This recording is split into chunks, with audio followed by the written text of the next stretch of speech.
Welcome, weary wanderer, to the extraordinary world of Elmore, where the impossible becomes mundane and brilliance burns brightest in the smallest of forms. Tonight, we explore the complete chronicle of Anais Watterson's intellectual journey, a 4-year-old prodigy whose mind operates on frequencies that adults struggle to comprehend. This is a story of genius constrained by childhood, of wisdom trapped in a tiny frame, of a brilliant soul navigating a world that consistently underestimates her capabilities. So settle into comfort. Let your thoughts drift like equations floating through space, and join us in celebrating the remarkable intellect that sees patterns where others see only chaos. In the quiet suburban streets of Elmore, where ordinary families live their perfectly predictable lives behind white picket fences and neatly trimmed hedges, there exists a household that defies every convention of normalcy. The Watterson residence stands as a testament to the beautiful chaos that emerges when extraordinary individuals attempt to live ordinary lives, and nowhere is this contradiction more perfectly embodied than in the smallest member of their unconventional family. Anais Watterson entered the world, not with the typical cries and confused blinking that characterize most newborns, but with an alertness that seemed to suggest she was already cataloguing and analyzing her new environment. From the moment she drew her first breath in the sterile brightness of Elmore Hospital, it was clear that this tiny pink rabbit possessed something that set her apart from every other child who had ever been born within those walls. The earliest signs of her extraordinary intelligence manifested long before most children learned to speak their first words. While other infants spent their days in the blissful ignorance of simple sensory experiences, Anais was already demonstrating cognitive abilities that defied every developmental milestone chart her pediatrician had ever consulted. At 6 months old, when other babies were just beginning to sit up without support, Anais was tracking complex patterns in her mobile, with eyes that seemed to calculate the mathematical relationships between the rotating objects. Her first words, when they finally came, were not the simple mama or dada that Nicole and Richard had eagerly anticipated. Instead, at the remarkably early age of 8 months, Anais looked directly at her mother during a particularly stressful morning routine and said, with perfect articulation and a vocabulary that belonged to someone decades older, "Mother, your current stress levels are counterproductive to efficient household management."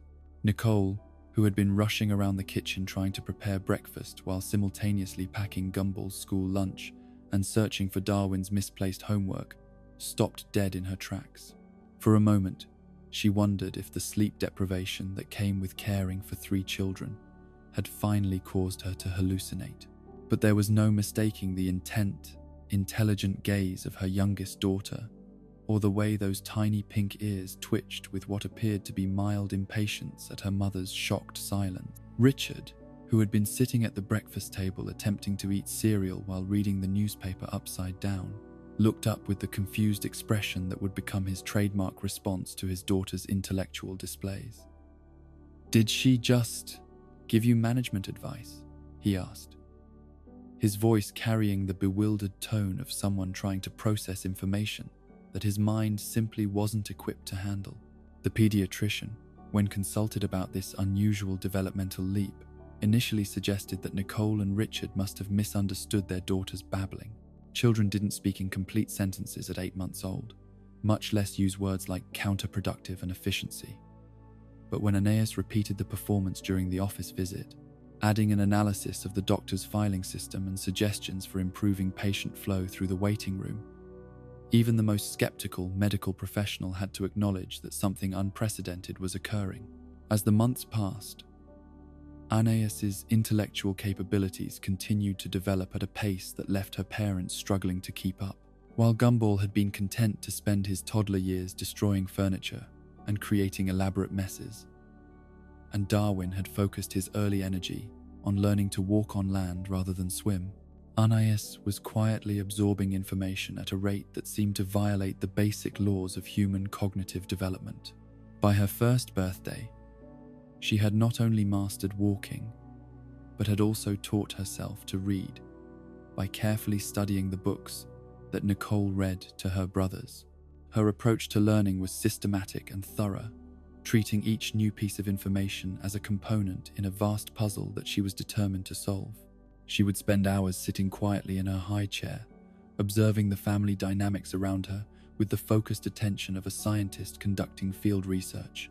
Nicole, who possessed her own formidable intelligence and had always prided herself on being the smartest person in any room, found herself simultaneously thrilled and slightly unnerved by her daughter's rapid development.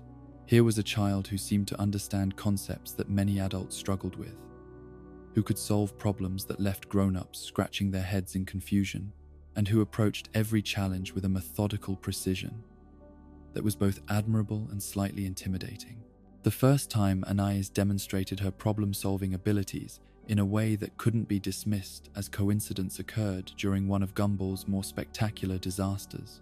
The blue cat had somehow managed to get his head stuck in the stair railings while attempting what he called an awesome ninja move, and his increasingly frantic struggles were only making the situation worse. Darwin was crying, Richard was alternately pulling on Gumball's ears and pushing on his shoulders with no success, and Nicole was reaching for the phone to call the fire department. It was then that Anais, barely 18 months old and still small enough to fit in a high chair, calmly walked over to the kitchen and returned with a bottle of dish soap. While the rest of the family watched in amazement, she methodically applied the soap to the areas where Gumball's head was trapped, explaining in her precise, analytical voice that reducing friction through the application of a lubricant would allow for easy extraction without the need for emergency services or property damage. The plan worked perfectly, of course, and Gumball was freed within minutes. But more significant than the successful rescue was the way Anais had approached the problem. She hadn't panicked or cried or run around in circles like everyone else. Instead, she had assessed the situation, identified the core issue, considered multiple solutions, and implemented the most efficient one available. It was the behavior of someone far older and more experienced, contained within the tiny frame of a toddler who should have been more concerned with learning to use the potty than solving mechanical engineering problems. As Anais grew from toddlerhood into early childhood, her intellectual gifts became impossible to ignore or explain away. She absorbed information from every source available to her, from the educational programs that Nicole carefully selected for family viewing to the random conversations she overheard between her parents. Nothing escaped her attention, and everything she learned became integrated into a constantly expanding mental framework that allowed her to understand and predict patterns that remained invisible to everyone around her. Her approach to learning was unlike anything her parents had ever witnessed. While other children learned through repetition and gradual understanding, Anais seemed to grasp concepts instantly and completely, as if she were remembering information rather than encountering it for the first time. Mathematical relationships, logical structures, cause and effect patterns. All of these became as natural to her as breathing, tools she could use to navigate a world that increasingly seemed designed for minds far simpler than her own. Nicole, despite her own intelligence and her pride in her daughter's abilities, began to feel the first stirrings of concern about what it meant to be raising a child who was already intellectually superior to most adults. The parenting books she consulted offered no guidance for dealing with a toddler who could analyze complex problems, predict behavioral outcomes, and offer solutions that actually worked. Traditional childhood development theories simply didn't account for someone like Anais. The realization of just how extraordinary their daughter truly was came when Anais was barely 2 years old. Nicole had been struggling with the household budget, trying to balance expenses that always seemed to exceed their income despite her careful planning. She had spread financial documents across the dining room table, muttering under her breath about the impossibility of making the numbers work, when Anais climbed onto a chair and began examining the papers with the focused attention she brought to everything that captured her interest. After several minutes of silent observation, during which Nicole had almost forgotten her daughter was there, Anais pointed to a specific line item and said, "Mother, you're calculating the insurance premium incorrectly. The annual payment divided by 12 months should be $53.27, not $53.72. Additionally, you could reduce your grocery expenses by approximately 15% through strategic coupon usage and bulk purchasing of non-perishable items. Nicole stared at her 2-year-old daughter, then at the calculations she had been struggling with for over an hour. A quick check confirmed that Anais was absolutely correct about the insurance payment, and the error had indeed been throwing off the entire budget. The grocery suggestions, when implemented over the following weeks, proved to be not only accurate, but remarkably effective. It was in that moment, sitting at the dining room table with financial papers scattered between them, that Nicole truly understood what they were dealing with. This wasn't simply a bright child or even a gifted one.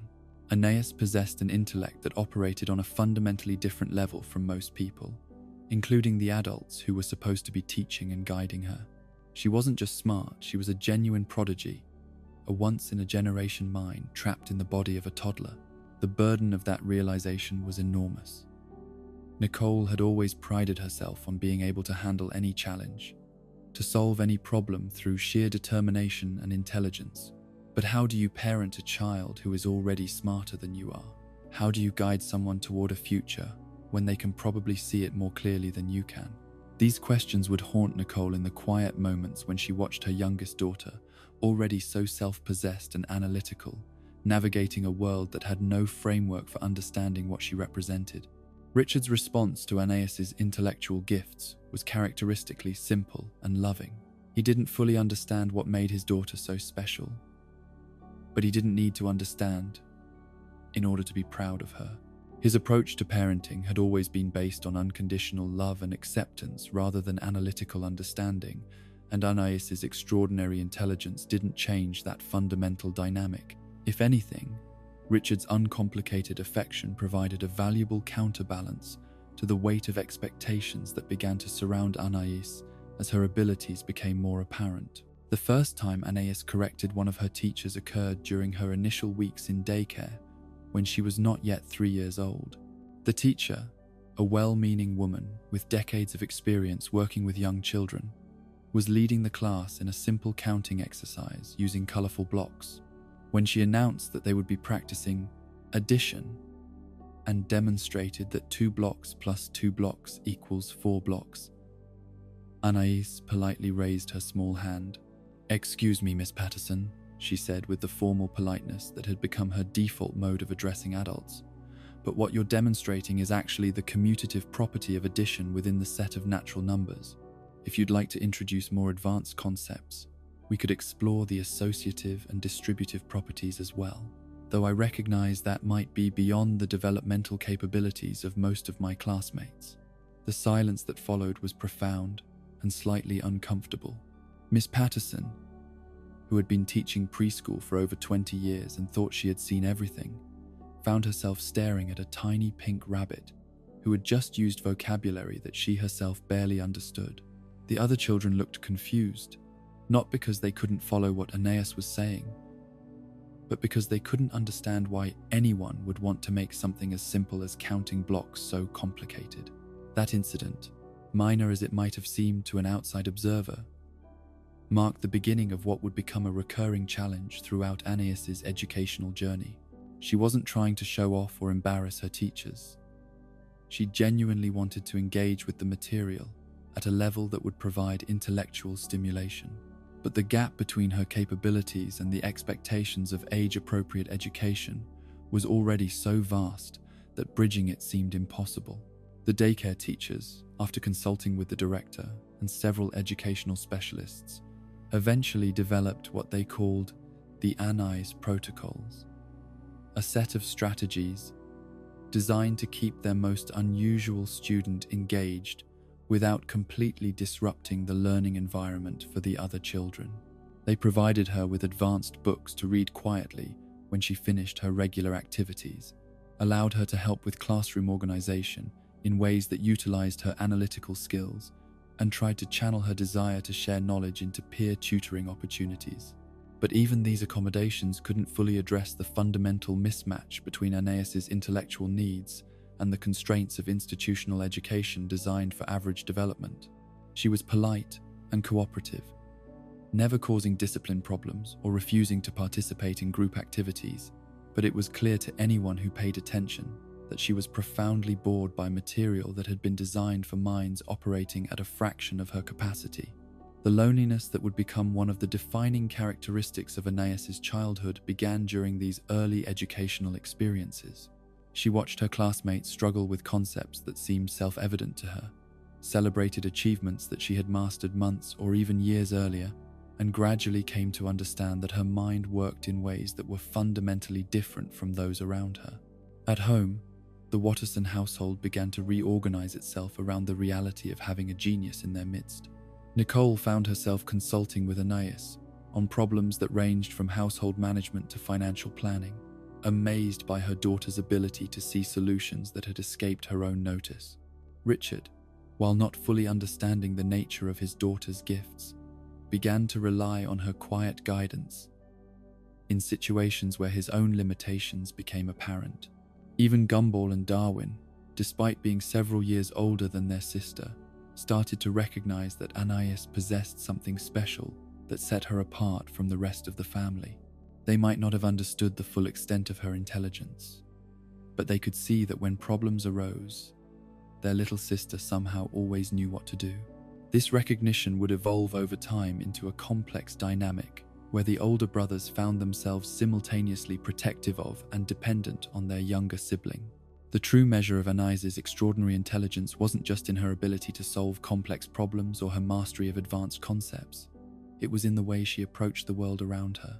Every situation became an opportunity for analysis. Every interaction a chance to gather data about human behavior. Every challenge a puzzle to be solved through the application of logic and reason. Yet, beneath the analytical surface, Anais remained unmistakably a child. She still enjoyed stories and games, still needed comfort when she was tired or upset, still craved the love and approval of her family. The tragedy of her situation was not that she was too smart, but that she was too smart for the world she had been born into, forced to navigate the complexities of genius while still dealing with all the ordinary challenges that come with being 4 years old. As we witness the emergence of this remarkable mind, we begin to understand that Anais Watterson represents something both wonderful and heartbreaking. The potential for human intelligence pushed to its absolute limits, constrained only by the physical and social realities of childhood. Her story is just beginning to unfold, but already we can see the patterns that will define her journey through a world that has no roadmap for someone like her. Within the chaotic symphony that is the Watterson household, where every day brings new disasters and unexpected revelations, Anais occupies a unique position as both the youngest family member and, paradoxically, often the wisest. Her extraordinary intelligence creates complex webs of relationship with each member of her unconventional family, transforming what might have been simple childhood bonds into intricate dynamics that reveal as much about human nature as they do about the burden of exceptional gifts. The relationship between Anais and her mother Nicole represents perhaps the most complex and nuanced bond within the Watterson family structure. Here are two brilliant minds, separated by decades of experience, but united by a shared understanding of what it means to see the world with crystal clarity while surrounded by chaos.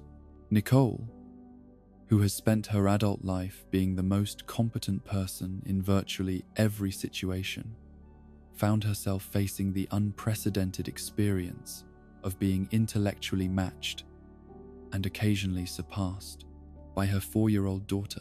From the earliest days of Anais's verbal development, Nicole recognized something of herself in her youngest child's analytical approach to problem solving. The way Anais would observe situations with that focused intensity, cataloging details and calculating variables before offering her assessment, reminded Nicole of her own methodical approach to the challenges that life constantly threw at their household. There was a kinship there, a meeting of minds that transcended the typical parent-child dynamic and approached something closer to intellectual partnership. Nicole's fierce protectiveness of Anais's gifts stemmed not just from maternal instinct, but from personal understanding of what it meant to be the smartest person in the room.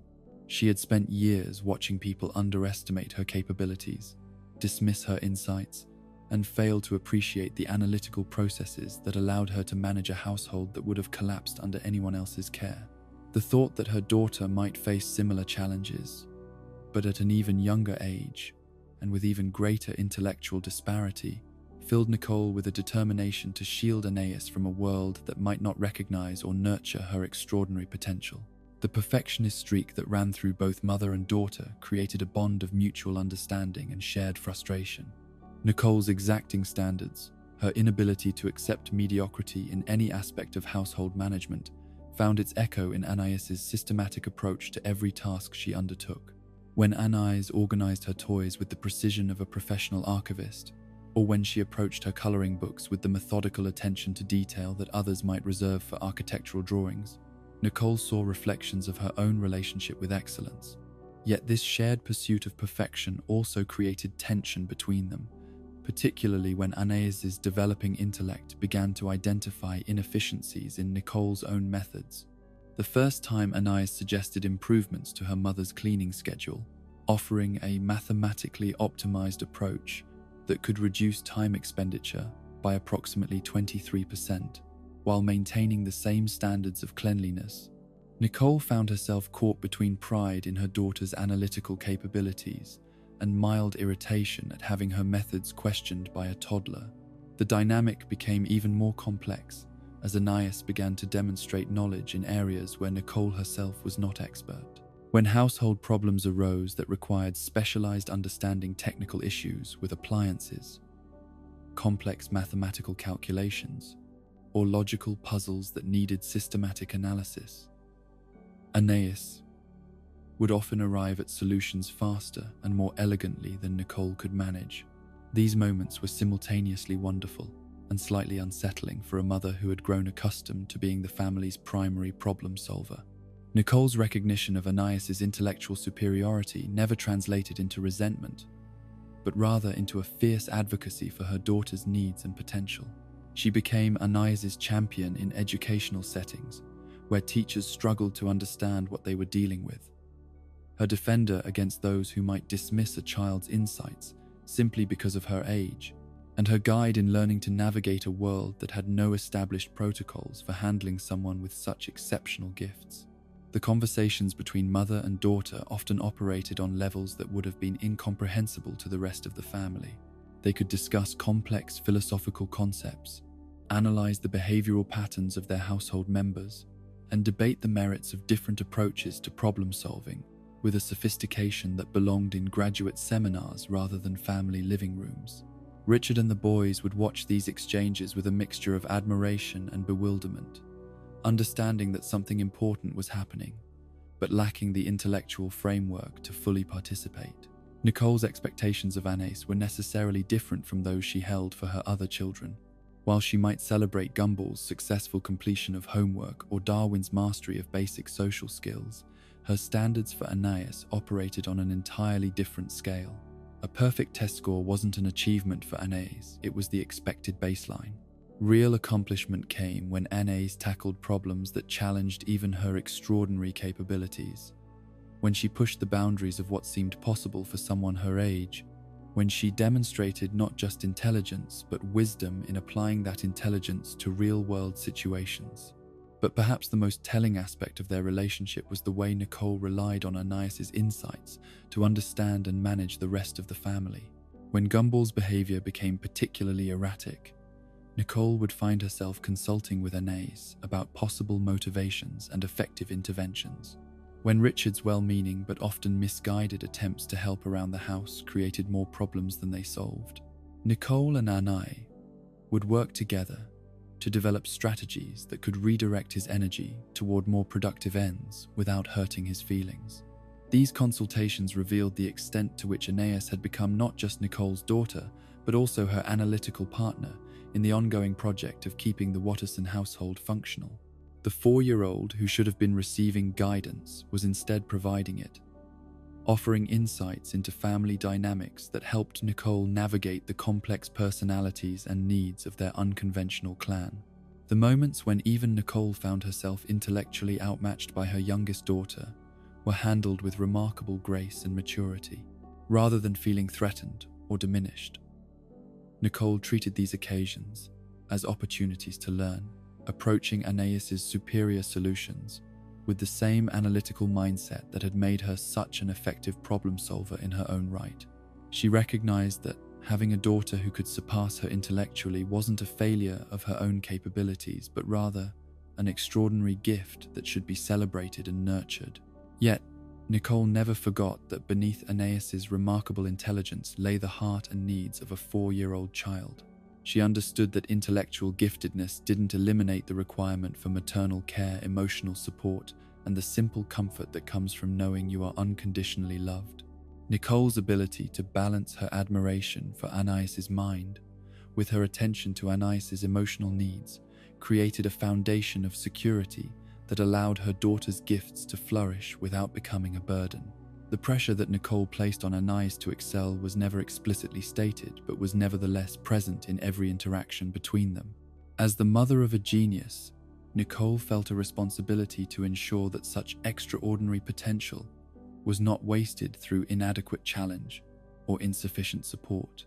This created an environment where excellence was assumed rather than hoped for, where Anais understood that her capabilities came with corresponding expectations. If Nicole represented intellectual kinship and high expectations, then Richard embodied something equally important, but entirely different in Anais's emotional landscape. Her relationship with her father was built not on shared analytical capabilities, but on unconditional love, gentle humor, and the comfortable acceptance of human limitation. Where Nicole challenged Anais to reach ever greater heights of achievement, Richard provided the emotional safety net that allowed her to take those intellectual risks without fear of losing love or approval if she failed. Richard's simplicity, which often frustrated the more analytically minded members of the family, became a source of strange comfort for Anais.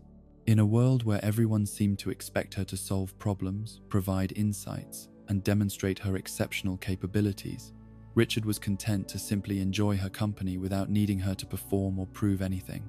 His love was uncomplicated by intellectual assessment or achievement-based expectations, offering Anais a rare experience of being valued simply for existing rather than for what she could accomplish. The patience that Anais demonstrated toward Richard's intellectual limitations revealed one of the most touching aspects of her character. Despite her extraordinary analytical capabilities, she never displayed condescension or irritation toward her father's slower processing speed, or his occasional confusion about concepts that seemed elementary to her. Instead, she approached his limitations with the same systematic problem-solving methodology she applied to everything else, treating his needs as variables to be accommodated rather than flaws to be corrected. When Richard would ask questions that revealed his fundamental misunderstanding of basic concepts, Anais would provide explanations tailored to his cognitive level, breaking down complex ideas into digestible components, without talking down to him or making him feel stupid. She seemed to understand intuitively that intelligence was not a measure of worth, and that her father's genuine kindness and emotional warmth were valuable qualities that couldn't be quantified through analytical assessment. Anais's strategic manipulation of situations to protect Richard from the consequences of his own limitations demonstrated both her love for him and her sophisticated understanding of family dynamics. When Richard's well-meaning attempts to help with household tasks threatened to create disasters, Anais would quietly intervene with suggestions that redirected his energy toward activities where his limitations were less likely to cause problems.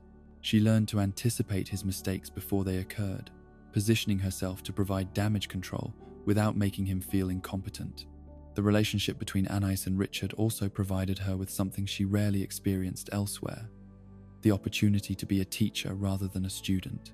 While the rest of the world expected her to learn and absorb information at an accelerated pace, Richard offered her chances to share knowledge in ways that felt natural rather than performative.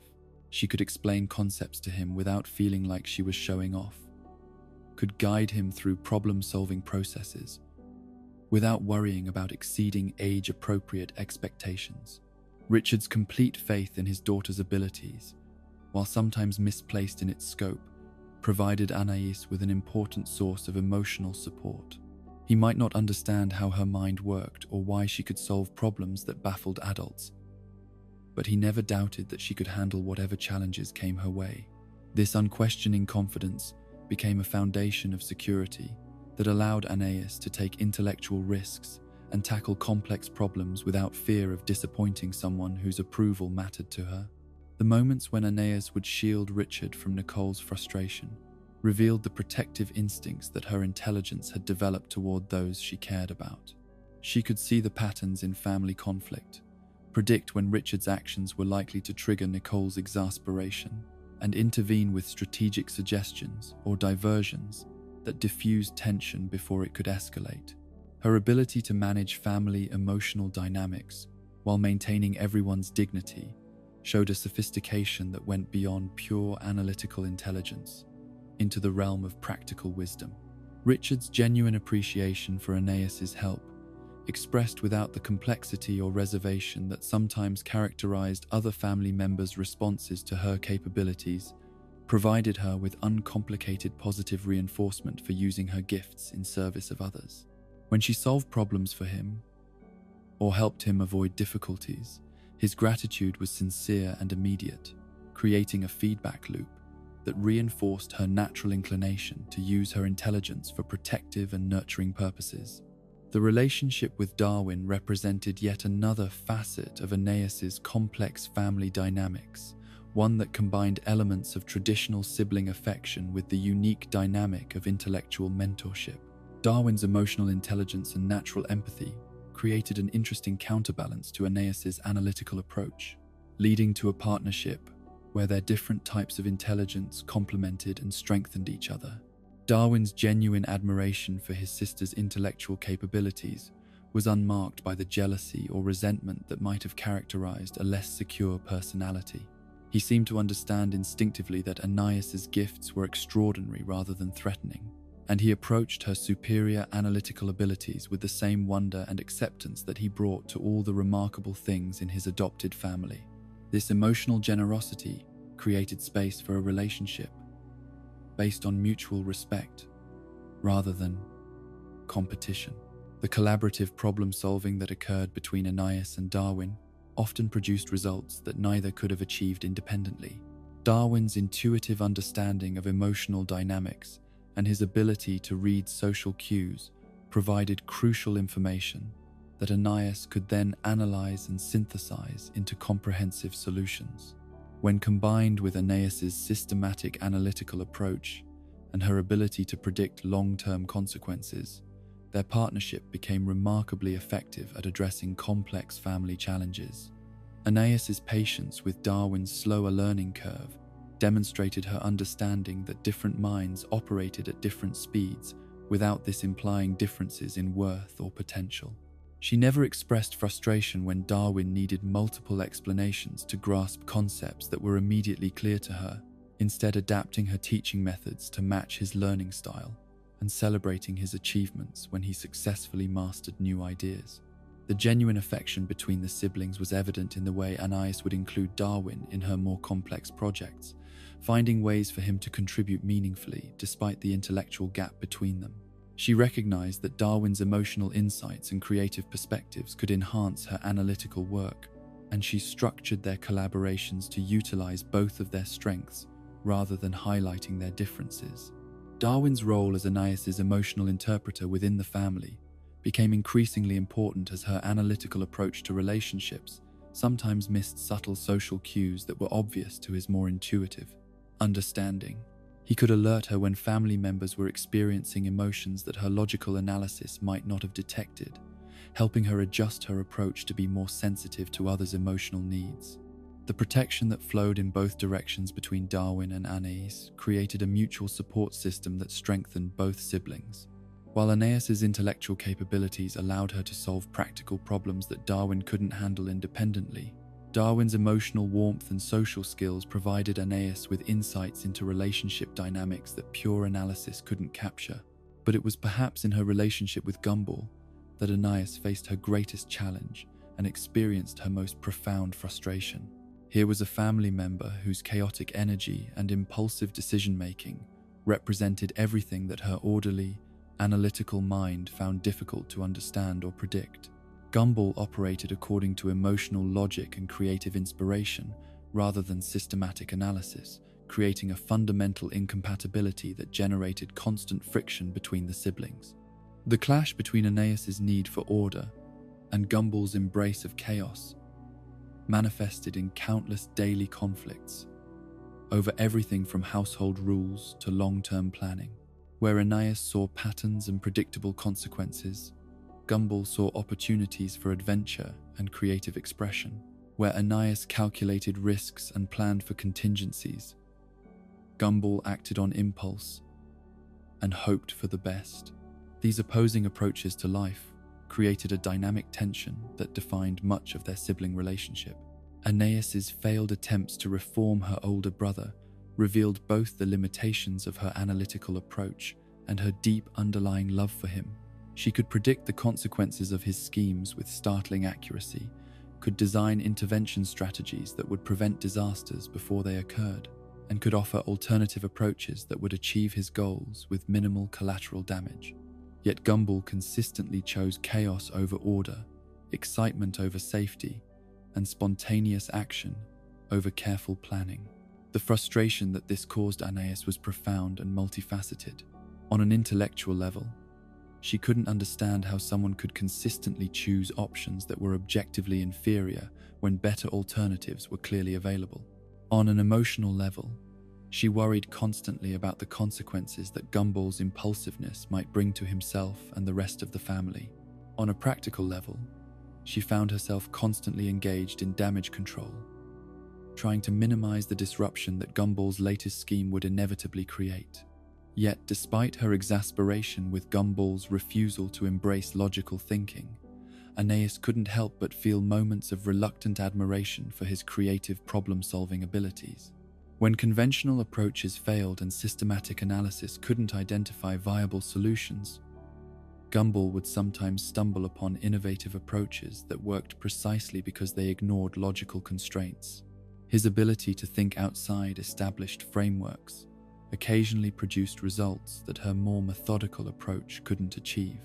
These moments of unexpected success from Gumball's chaotic methods forced Anais to confront the limitations of her own analytical worldview. While logic and systematic thinking could solve most problems more efficiently and safely than random experimentation, there were situations where creative leaps and intuitive insights could achieve breakthroughs that pure analysis might miss. This recognition didn't make Gumball's approach any less frustrating for Anais, but it did add complexity to her understanding of different types of intelligence and problem-solving methodologies. The protective instincts that Anais felt toward Gumball were complicated by her simultaneous recognition that many of the dangers he faced were direct consequences of his own poor decision-making. She found herself caught between her natural inclination to prevent harm and her intellectual understanding that experiencing natural consequences might be the only way for Gumball to learn better judgment. This created moral dilemmas that challenged her analytical approach to ethical decision-making. The fundamental incompatibility between Anais' orderly mind and Gumball's chaotic energy created a relationship dynamic that was simultaneously loving and exasperating. She cared deeply about his well-being and wanted him to succeed, but she struggled to understand or accept his refusal to embrace the logical approaches that would make success more likely. This tension between love and frustration became one of the defining characteristics of their sibling bond. Anais' role as the younger but wiser sibling created unusual family dynamics that challenged traditional expectations about birth order and authority. Her intellectual superiority meant that she often found herself in positions where she could see solutions that her older brothers and even her parents couldn't identify. Yet her age and physical size limited her ability to implement these solutions without cooperation from others.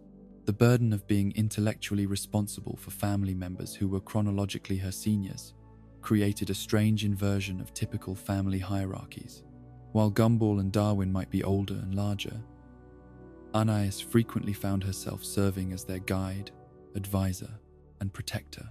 This responsibility, which she accepted without complaint, added weight to her childhood that no 4-year-old should have to carry. The isolation created by her unique position within the family structure was profound and often lonely. She was too young to be treated as an equal by the adults in her life, yet too intellectually advanced to relate naturally to her age-matched peers. This left her occupying a strange middle ground where she could fully connect with no one, understood by all but truly known by none.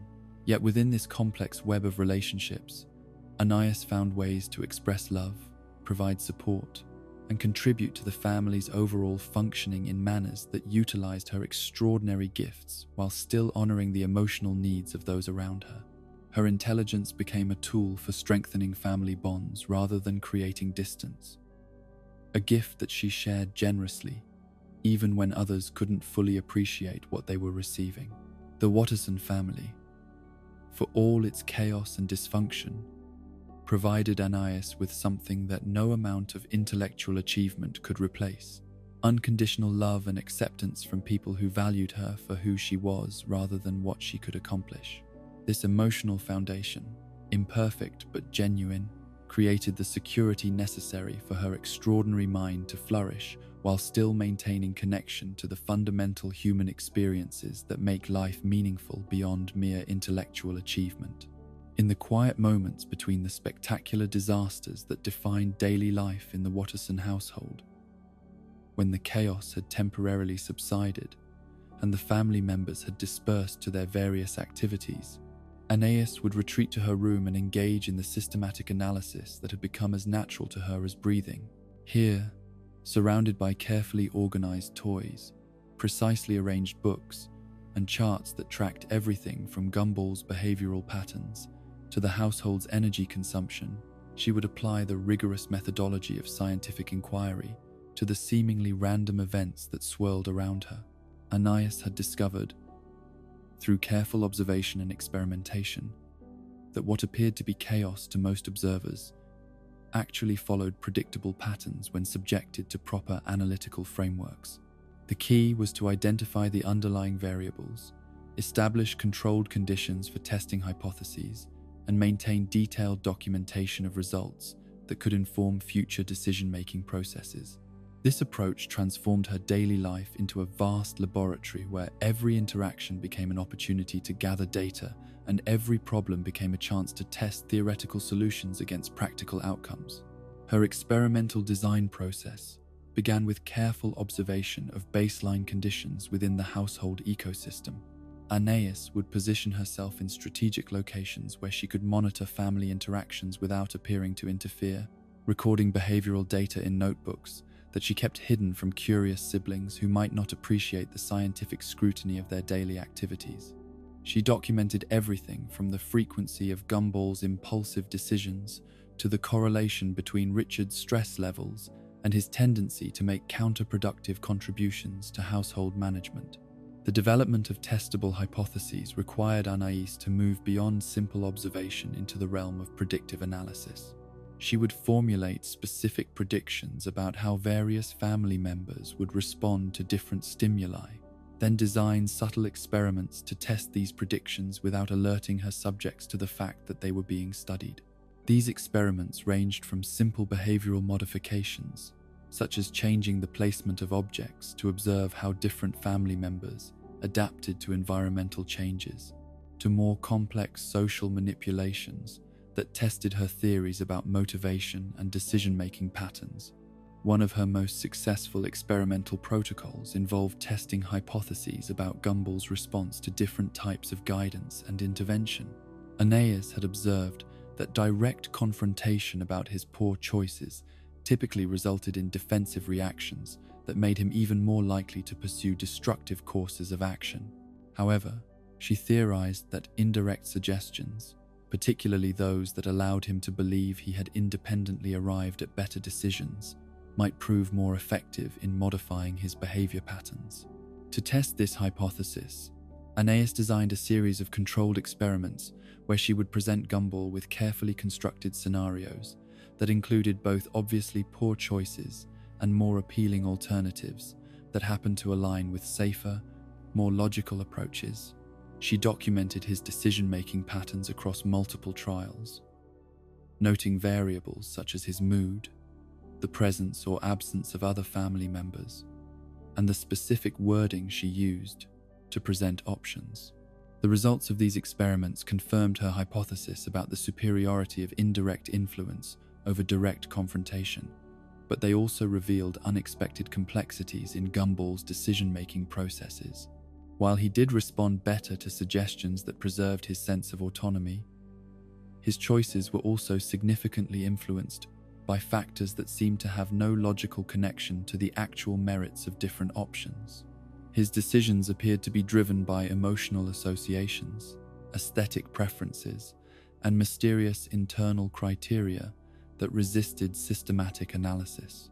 This discovery led Anais to develop more sophisticated theoretical frameworks that could account for the role of seemingly irrational factors in human behavior. She began incorporating variables such as emotional state, recent experiences, and subconscious associations into her predictive models, creating analytical tools that were far more complex but also significantly more accurate in their ability to anticipate family behavioral patterns. Her experimental approach to household problems extended beyond behavioral analysis into the realm of practical problem-solving through systematic testing of potential solutions. When the family's ancient washing machine began producing increasingly erratic results, Anais didn't simply accept the conventional wisdom that they needed to purchase expensive repairs or replacement equipment. Instead, she developed a comprehensive diagnostic protocol that would identify the root causes of the malfunction through methodical testing of individual components and systems. The washing machine experiment began with careful documentation of the specific symptoms that the appliance was displaying, including the frequency of different types of malfunctions, the correlation between problem severity and load characteristics, and the relationship between maintenance activities and performance outcomes. Anais created detailed charts that tracked every wash cycle over a period of 2 weeks, recording variables such as water temperature, load size, detergent quantity, and cycle duration. Armed with this baseline data, Anais began implementing controlled modifications to identify which variables had the greatest impact on machine performance. She systematically adjusted individual factors while holding all others constant, measuring the results with the precision of a professional diagnostician. Her methodology revealed that the primary cause of the washing machine's problems was not mechanical failure, as the adults had assumed, but rather user error in the form of consistent overloading and inappropriate detergent usage. The solution she developed involved creating detailed operating procedures that optimized load sizes, detergent quantities, and cycle selections based on fabric types and soil levels. She also designed a simple maintenance schedule that addressed the minor mechanical issues that had been exacerbated by years of improper usage. The implementation of these protocols resulted in dramatic improvements in washing machine performance, eliminating the need for expensive repairs, while extending the appliance's useful life by several years. The success of the washing machine project demonstrated the power of systematic analysis applied to practical household challenges, but it also revealed the resistance that many adults displayed towards solutions developed by someone they perceived as too young to possess relevant expertise. Nicole, while ultimately accepting Anais's improvements, initially questioned whether a 4-year-old could really understand the complexities of appliance maintenance better than experienced adults who had been doing laundry for decades. This skepticism toward her analytical capabilities became a recurring theme in Anais's experimental work, forcing her to develop strategies for implementing solutions in ways that didn't directly challenge adult authority or expertise.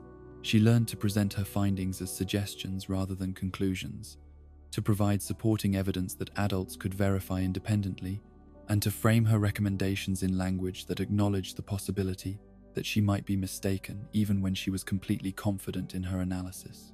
The sophistication of Anais's problem-solving methodologies continued to evolve as she encountered increasingly complex challenges that required integration of multiple analytical frameworks.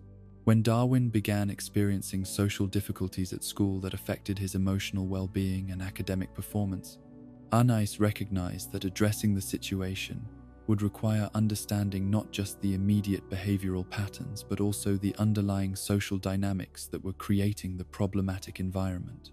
Her approach to Darwin's social problems began with comprehensive data collection that went far beyond simple observation of his behavior at home. Anais developed subtle questioning techniques that allowed her to gather detailed information about his school experiences without making him feel like he was being subjected to clinical analysis. She mapped his social network, identified the key personalities who influenced group dynamics in his classroom, and tracked the correlation between specific events and his emotional responses. The analysis revealed that Darwin's difficulties stemmed not from any deficiency in his social skills or likability, but rather from his positioning within a complex web of shifting alliances and hierarchies that characterized his peer group. The solution required strategic intervention that would modify his social positioning without appearing to be artificial or manipulative to the other children involved. Anais designed a multi-phase intervention strategy that began with helping Darwin develop better understanding of the social patterns that were affecting him, then moved into specific tactical recommendations for improving his interactions with key individuals, and finally included environmental modifications that would create more favorable conditions for positive social outcomes. The implementation of this strategy required coordination with Nicole to ensure that certain elements could be executed without violating school policies or creating additional complications. The success of Darwin's social rehabilitation demonstrated Anais's growing mastery of applied behavioral analysis, but it also highlighted the ethical complexities that arose when using superior analytical capabilities to influence outcomes for others. While her intervention had clearly improved Darwin's situation and enhanced his happiness and academic success, it had also involved a degree of manipulation of social dynamics that raised questions about the appropriate boundaries for her intellectual influence. These ethical considerations became increasingly important as Anais's analytical capabilities continued to develop and her ability to predict and influence family outcomes became more sophisticated. She found herself grappling with questions that had no clear answers. When was it appropriate to use her superior understanding to guide others toward better decisions? How could she balance respect for others' autonomy with her responsibility to prevent harm that she could foresee but they could not? What were the long-term consequences of making family members dependent on her analytical insights rather than developing their own problem-solving capabilities? The development of her advanced problem-solving techniques required Anais to master not just analytical methodologies but also the complex art of implementation within systems that were not designed to accommodate her level of sophistication. She learned to break complex solutions into components that could be understood and executed by family members with different capabilities and limitations.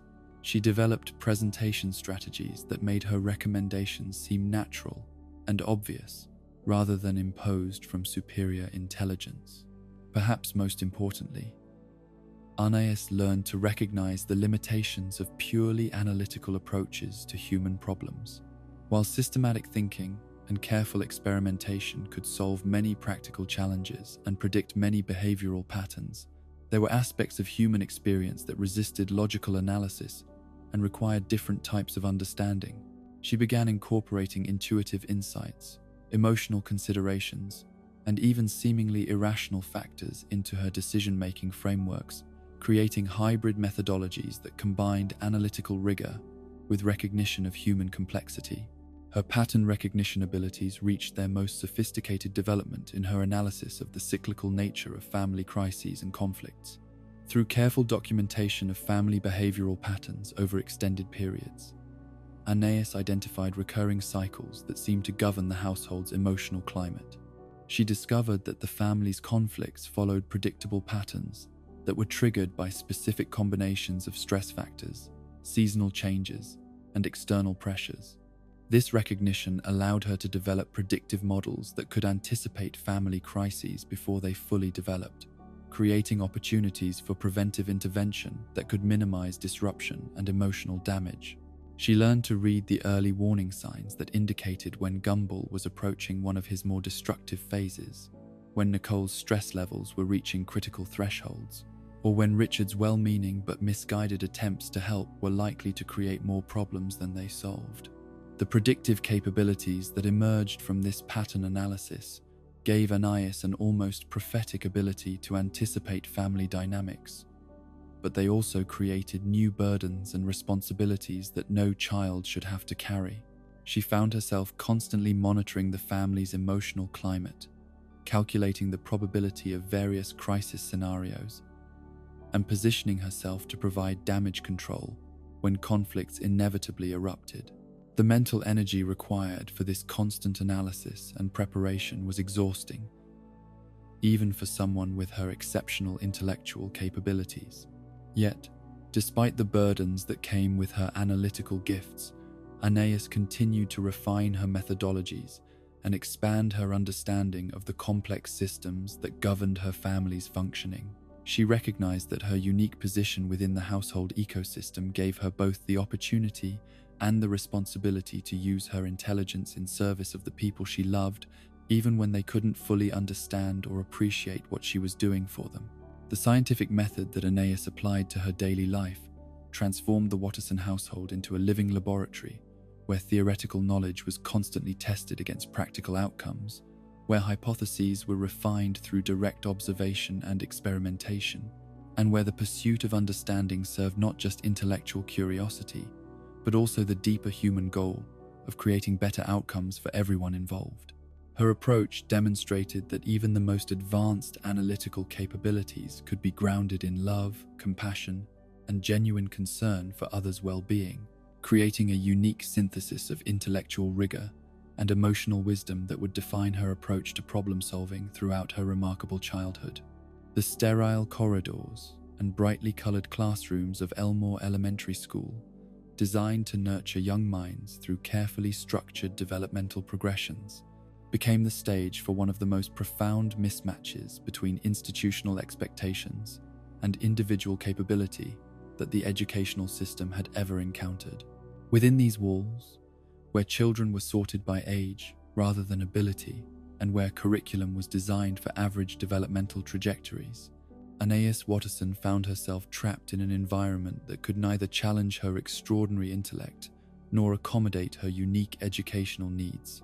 From the moment she first walked through the kindergarten classroom door, clutching a backpack that contained advanced mathematics textbooks alongside the regulation school supplies, it was clear that the traditional educational framework would prove inadequate for someone whose cognitive abilities operated several grade levels beyond her chronological peers.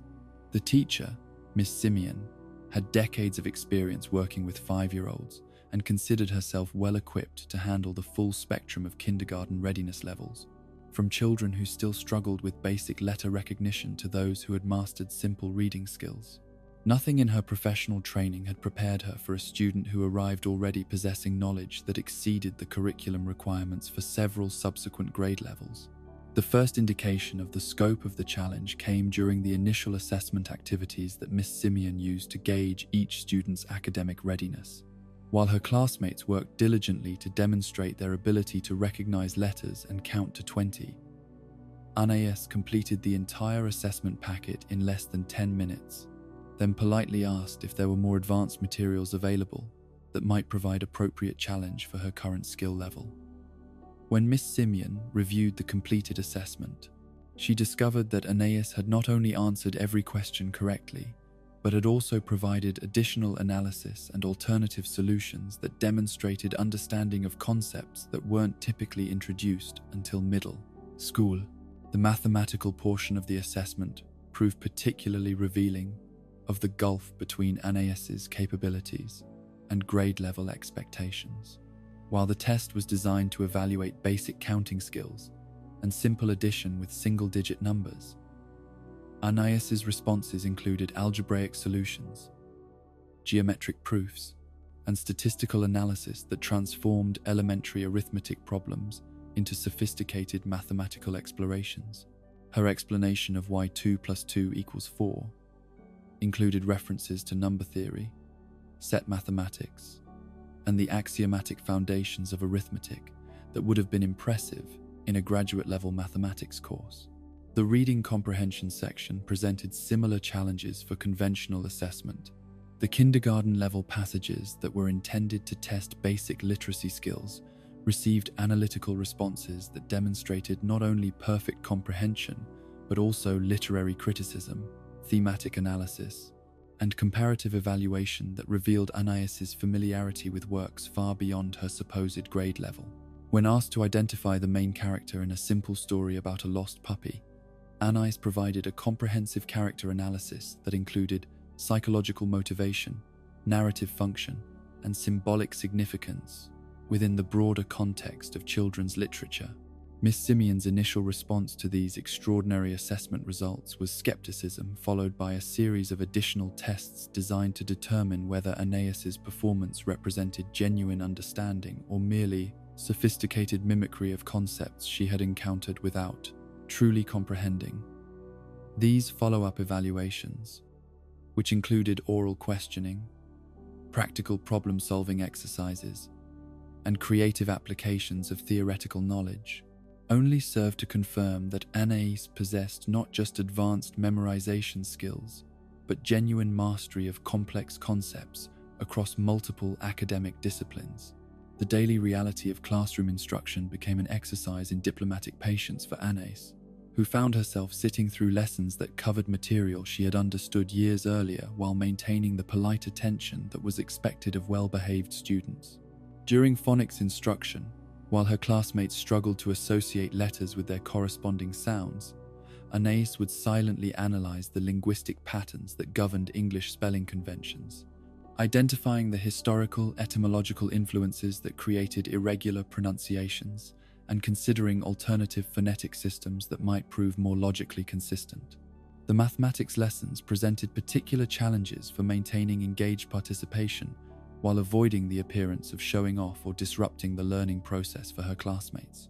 When Miss Simeon would introduce basic addition concepts using manipulative objects and visual aids, Anais would already be several steps ahead, mentally exploring the mathematical principles that made such calculations possible while simultaneously calculating multiple alternative solution pathways and considering the theoretical implications of different numerical systems. The social dynamics of classroom participation required Anais to develop sophisticated strategies for managing her superior knowledge without alienating her classmates or undermining her teacher's authority. When Miss Simeon would ask questions that had obvious answers, Anais faced the delicate balance of demonstrating appropriate engagement without dominating classroom discussions or making other students feel inadequate. She learned to provide responses that were correct but not so comprehensive or sophisticated that they revealed the full extent of her analytical capabilities. This careful modulation of her intellectual displays became increasingly exhausting as the academic year progressed. Anais found herself constantly performing a complex calculation that had nothing to do with the mathematical concepts being taught in class. How much knowledge could she reveal without causing disruption? How advanced could her questions be without exceeding the bounds of age-appropriate curiosity? How could she demonstrate learning progress when she already understood everything being presented? The standardized testing that punctuated the academic calendar created additional complications for a student whose abilities far exceeded the measuring instruments being applied.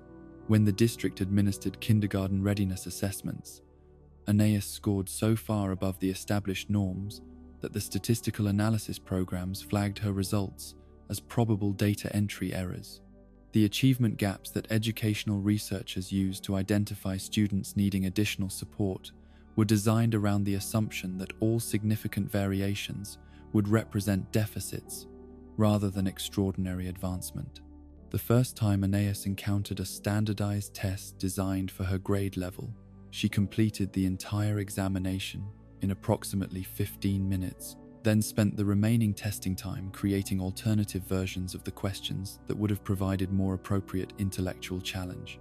Her perfect scores across all assessed domains raised questions about the validity of the testing instruments, rather than celebration of exceptional achievement, as administrators struggled to understand how a kindergarten student could demonstrate mastery of concepts that weren't typically introduced until several grade levels later.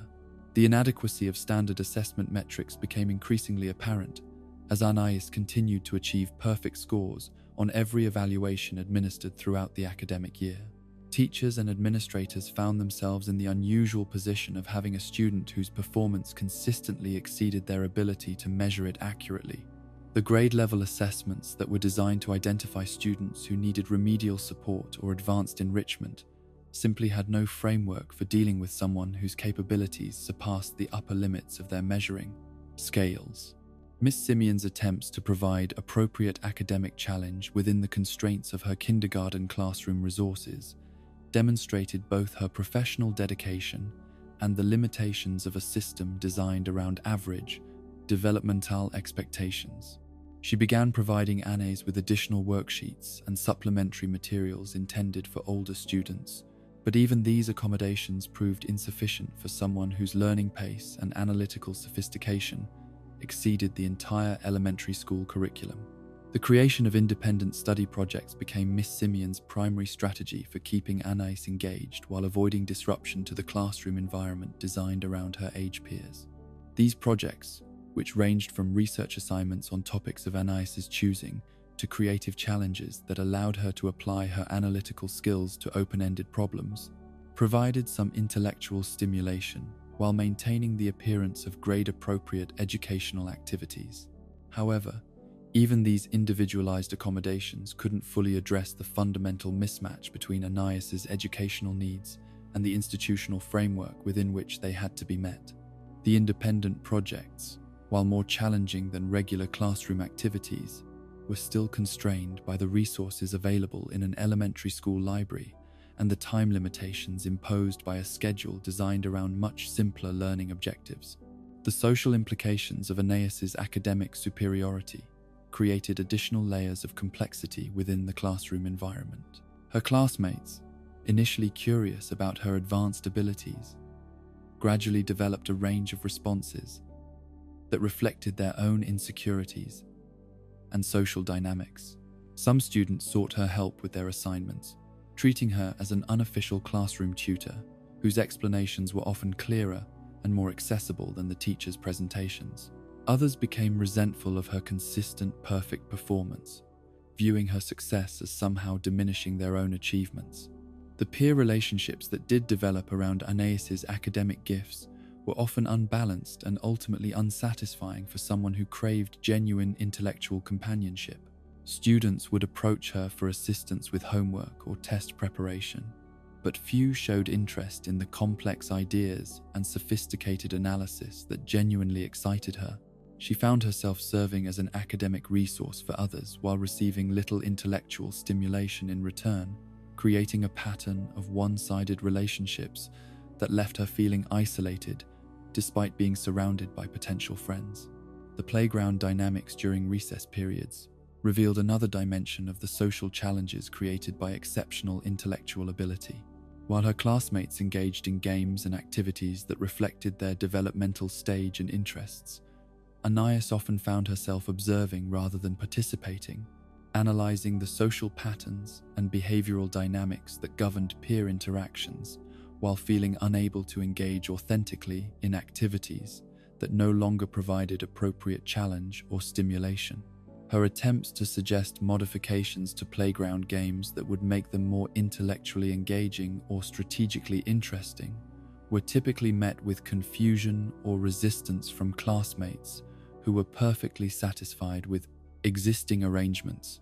The sophisticated rule modifications and strategic enhancements that Anais proposed seemed unnecessarily complicated to children who simply wanted to run around and have fun without worrying about optimizing game mechanics or achieving perfect competitive balance. The growing recognition that her intellectual gifts created barriers to normal peer relationships became one of the most painful aspects of Anais's school experience.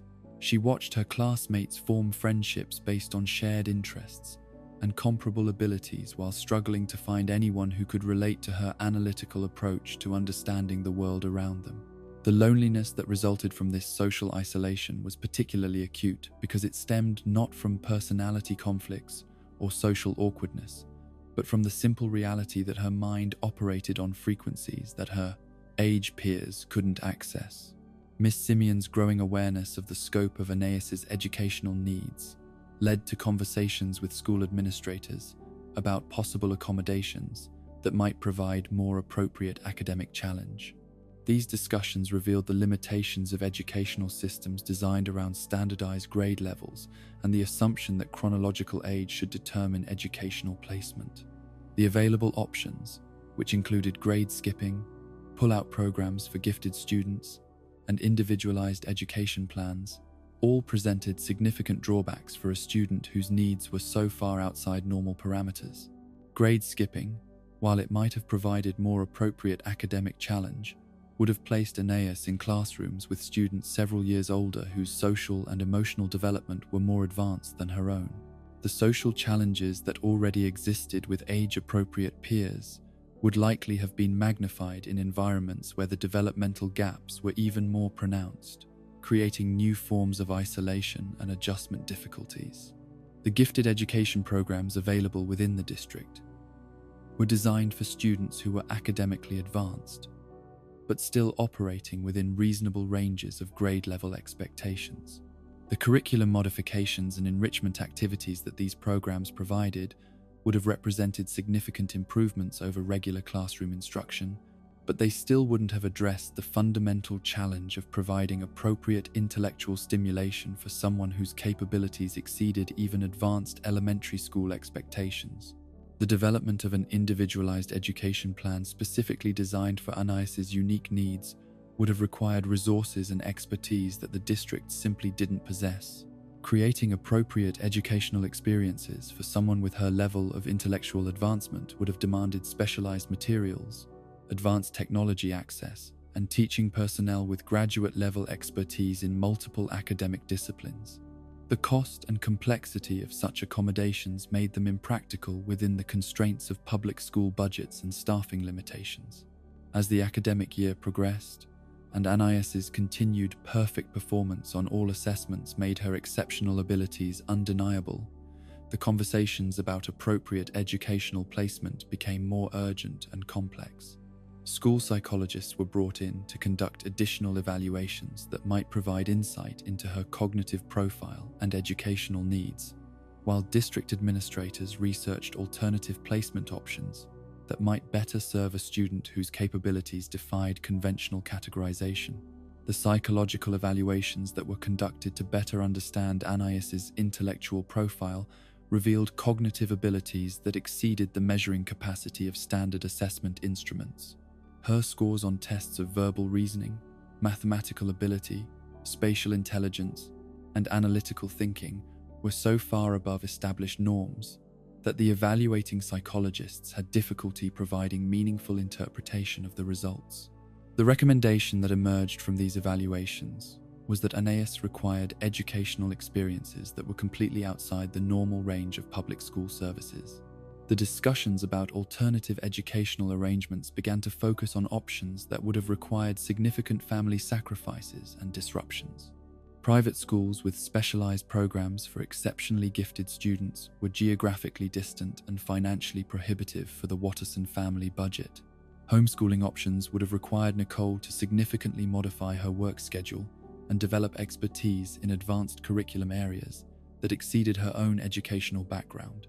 The recognition that appropriate educational services for Anais might not exist within any reasonable geographic or financial reach created a profound sense of frustration and concern for her parents.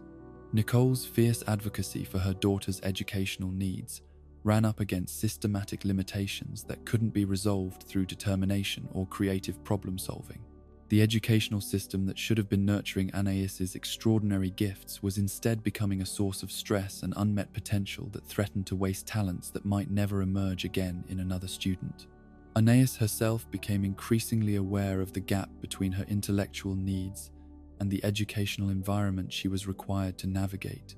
Her natural love of learning and discovery was being gradually replaced by cynicism about institutional education and resignation to the reality that school would provide social exposure rather than intellectual growth. The enthusiasm for academic challenge that had characterized her early childhood began to give way to strategic patience as she learned to manage her time in educational environments that couldn't serve her needs. The long-term implications of this educational mismatch extended far beyond simple academic underachievement. Anais was learning that her intellectual gifts were more likely to create problems than solutions, that her natural analytical abilities were sources of isolation rather than connection, and that the world was not prepared to accommodate or appreciate minds that operated outside normal parameters. These lessons, absorbed during formative years when her relationship with learning and education was being established, would shape her approach to intellectual engagement throughout her development. The tragedy of Anais's educational experience lay not in what she was learning, but in what she was failing to learn. While she could easily master any academic content presented to her, she was being deprived of the experience of genuine intellectual challenge, collaborative learning with cognitive peers, and the satisfaction that comes from struggling with problems that require the full engagement of her capabilities. Her exceptional mind was being systematically understimulated at precisely the age when curiosity and love of learning should have been reaching their peak development. Within the intricate web of family dynamics that defined the Watterson household, Anais gradually discovered that her extraordinary intellectual capabilities could serve as more than mere tools for understanding complex problems. They could become instruments of influence that allowed her to shape outcomes in ways that her physical limitations and chronological age would basing otherwise make impossible. This realization marked the beginning of a sophisticated understanding of power dynamics that would transform her from a passive observer of family chaos into an active architect of household stability. The recognition of her ability to manipulate family situations emerged slowly through a series of small interventions that revealed the extent to which her superior analytical capabilities could be leveraged to achieve desired outcomes. When Gumball's latest scheme threatened to result in expensive property damage that would strain the family budget and trigger one of Nicole's legendary stress episodes, Anais discovered that she could redirect his enthusiasm toward less destructive alternatives through careful presentation of options that appealed to his desire for excitement while minimizing potential consequences. The methodology she developed for these interventions was subtle and sophisticated, designed to influence decision-making processes without creating awareness that manipulation was occurring. Rather than directly confronting problematic behaviors or explicitly forbidding dangerous activities, Anais learned to structure environmental conditions and present information in ways that made better choices seem more appealing and accessible than destructive alternatives. Her approach relied on understanding the psychological motivations that drove each family member's behavior patterns, then crafting interventions that worked with rather than against these underlying impulses. The ethical complexities inherent in using superior intelligence to manipulate others' decisions became apparent to Anais even as she was developing these capabilities. She understood instinctively that the power to influence outcomes carried corresponding responsibilities, and that the line between protective guidance and manipulative control was often difficult to identify with certainty. The question of whether her interventions represented loving care or inappropriate interference would haunt her throughout her development, creating internal conflicts that no 4-year-old should have been required to navigate.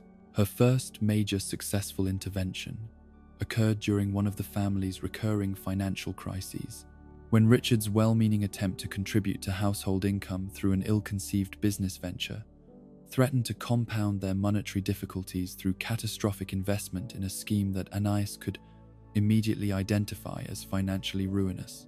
Rather than directly challenging her father's judgment or undermining his confidence, she engineered a series of seemingly coincidental encounters with information that would allow him to reach the correct conclusion independently. The strategy involved carefully orchestrated placement of relevant financial articles, where Richard would encounter them during his morning routine, strategic conversations with Darwin about basic economic principles that Richard would overhear and internalize, and subtle modifications to television viewing choices that exposed the family to educational programming about investment risks and consumer protection. Within a week, Richard had independently decided that his proposed business venture was too risky to pursue, never realizing that his daughter had systematically guided him toward this conclusion through environmental manipulation. The success of this intervention demonstrated both the power and the moral ambiguity of Anais's emerging capabilities. While she had undoubtedly saved the family from financial disaster, she had also violated Richard's autonomy by manipulating his decision-making process without his knowledge or consent.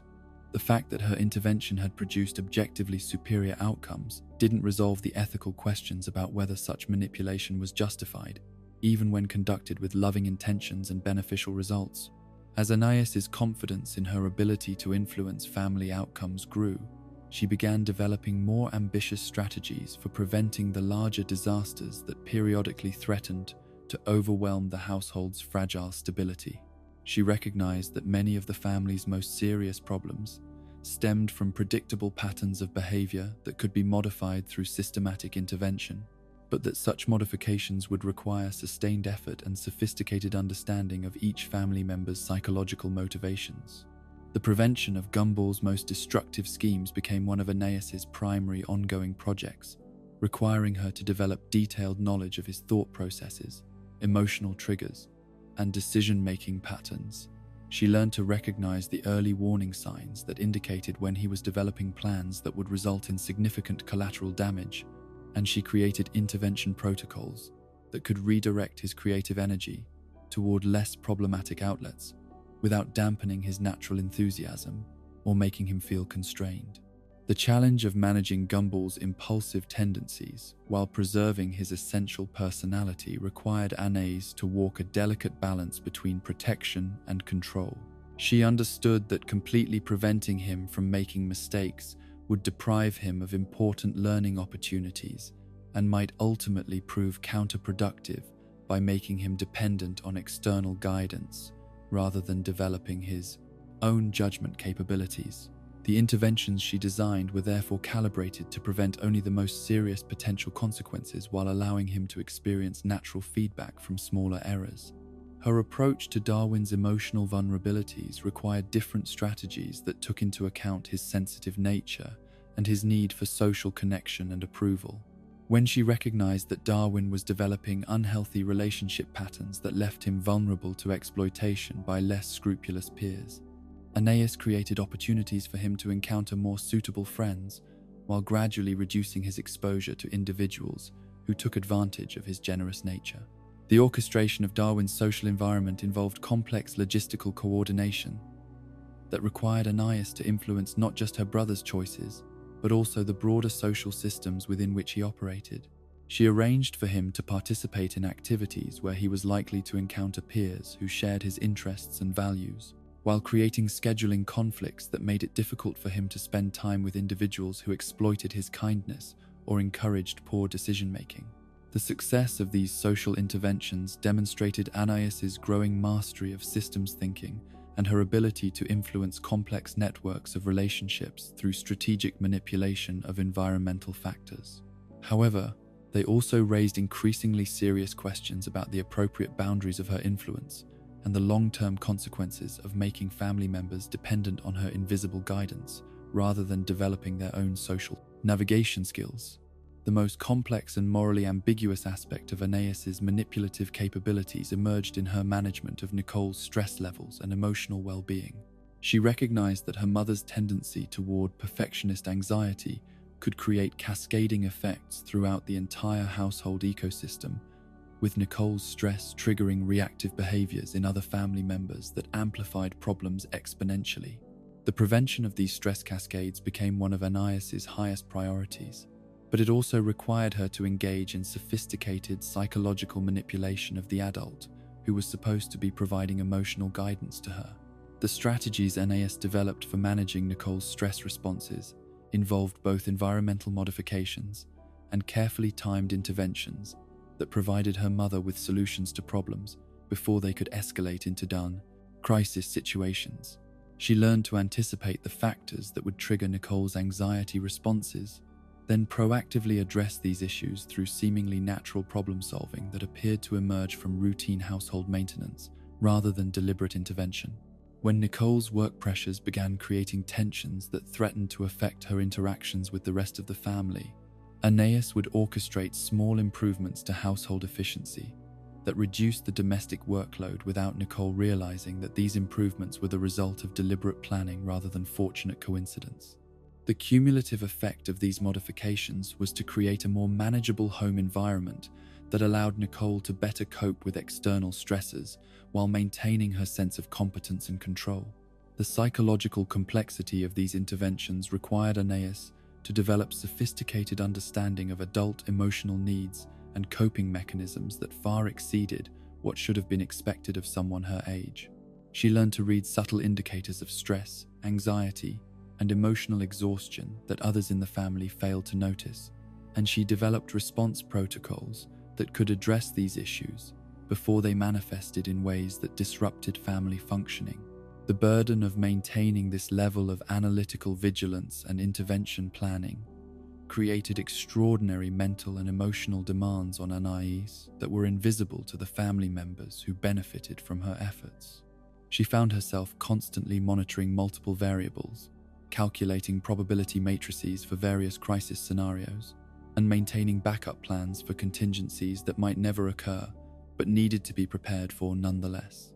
The exhaustion that resulted from this constant mental activity was compounded by the isolation that came from being unable to share the weight of these responsibilities with anyone else in the family. Anais couldn't discuss her intervention strategies with Nicole without undermining her mother's confidence and autonomy, couldn't explain her concerns about Gumball's behavior patterns without seeming to criticize or control him, and couldn't seek support for the emotional burden of family management from parents who were themselves dependent on her invisible guidance. The long-term consequences of Anais's manipulative interventions began to manifest in subtle changes to family dynamics that were largely invisible to the adults involved but profoundly significant in their implications. Family members gradually became accustomed to problems resolving themselves through seemingly fortunate coincidences, to finding solutions appearing just when they were most needed, and to experiencing fewer serious crises than statistical probability would suggest was normal for their chaotic lifestyle. This gradual dependence on Anais's invisible problem-solving created a household ecosystem that functioned more smoothly than it had any right to given the personalities and behavioral patterns involved, but it also created a fragile stability that relied entirely on the continued vigilance and intervention of a 4-year-old who was already carrying burdens that would have challenged adult capabilities. The recognition that her family had become dependent on her analytical capabilities and protective interventions created new ethical dilemmas for Anais, as she began to consider the long-term implications of their reliance on her guidance. While her interventions had undoubtedly prevented significant suffering and maintained family stability during periods that might otherwise have resulted in serious dysfunction, they had also prevented family members from developing their own crisis management skills and learning to navigate challenges independently. The question of whether her protective interventions were ultimately helping or harming her family's long-term development became increasingly troubling, as Anais observed the extent to which other family members had begun to take for granted the unusual stability and problem resolution that characterized their household. She wondered whether her attempts to shield them from consequences were depriving them of important learning opportunities that might make them more capable of handling future challenges without her assistance. The moral weight of these considerations was compounded by Anais's growing awareness that her interventions were becoming more sophisticated and far-reaching as her analytical capabilities continued to develop. What had begun as simple problem-solving and crisis prevention was evolving into comprehensive management of family systems that touched every aspect of their daily lives. She was becoming not just a family member, but a hidden administrator whose influence shaped outcomes in ways that none of the adults involved could recognize or understand. The isolation created by her unique position within the family power structure became increasingly profound as Anais recognized that she could never fully share her experiences or concerns with anyone who might understand and support her.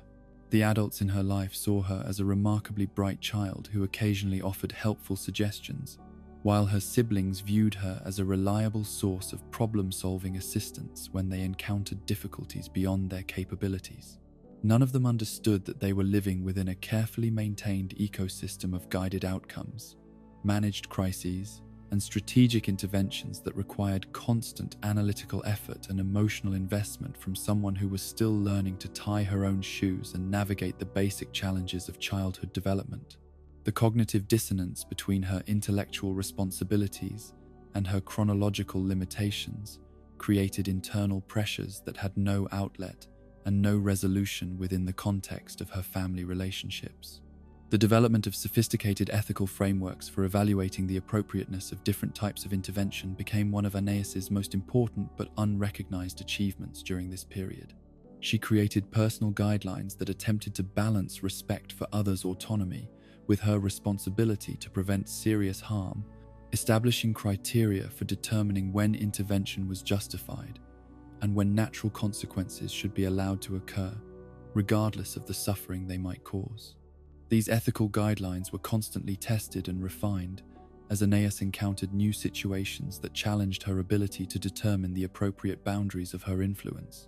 She learned to distinguish between interventions that were necessary to prevent genuine harm and those that were primarily motivated by her own discomfort with inefficiency or poor decision-making. She developed protocols for allowing family members to experience natural consequences from minor errors, while still protecting them from catastrophic mistakes that could have lasting negative effects. The sophistication of these ethical frameworks represented intellectual development that would have been impressive in someone with decades more life experience, but they also represented a tragic burden of moral responsibility that no child should have been required to carry. Anais was forced to make decisions about other people's lives and well-being that tested philosophical principles that trained ethicists would find challenging to navigate with certainty. As her manipulative capabilities reached their mature form, Anais achieved a level of invisible influence over family outcomes that was both remarkable in its effectiveness and troubling in its implications.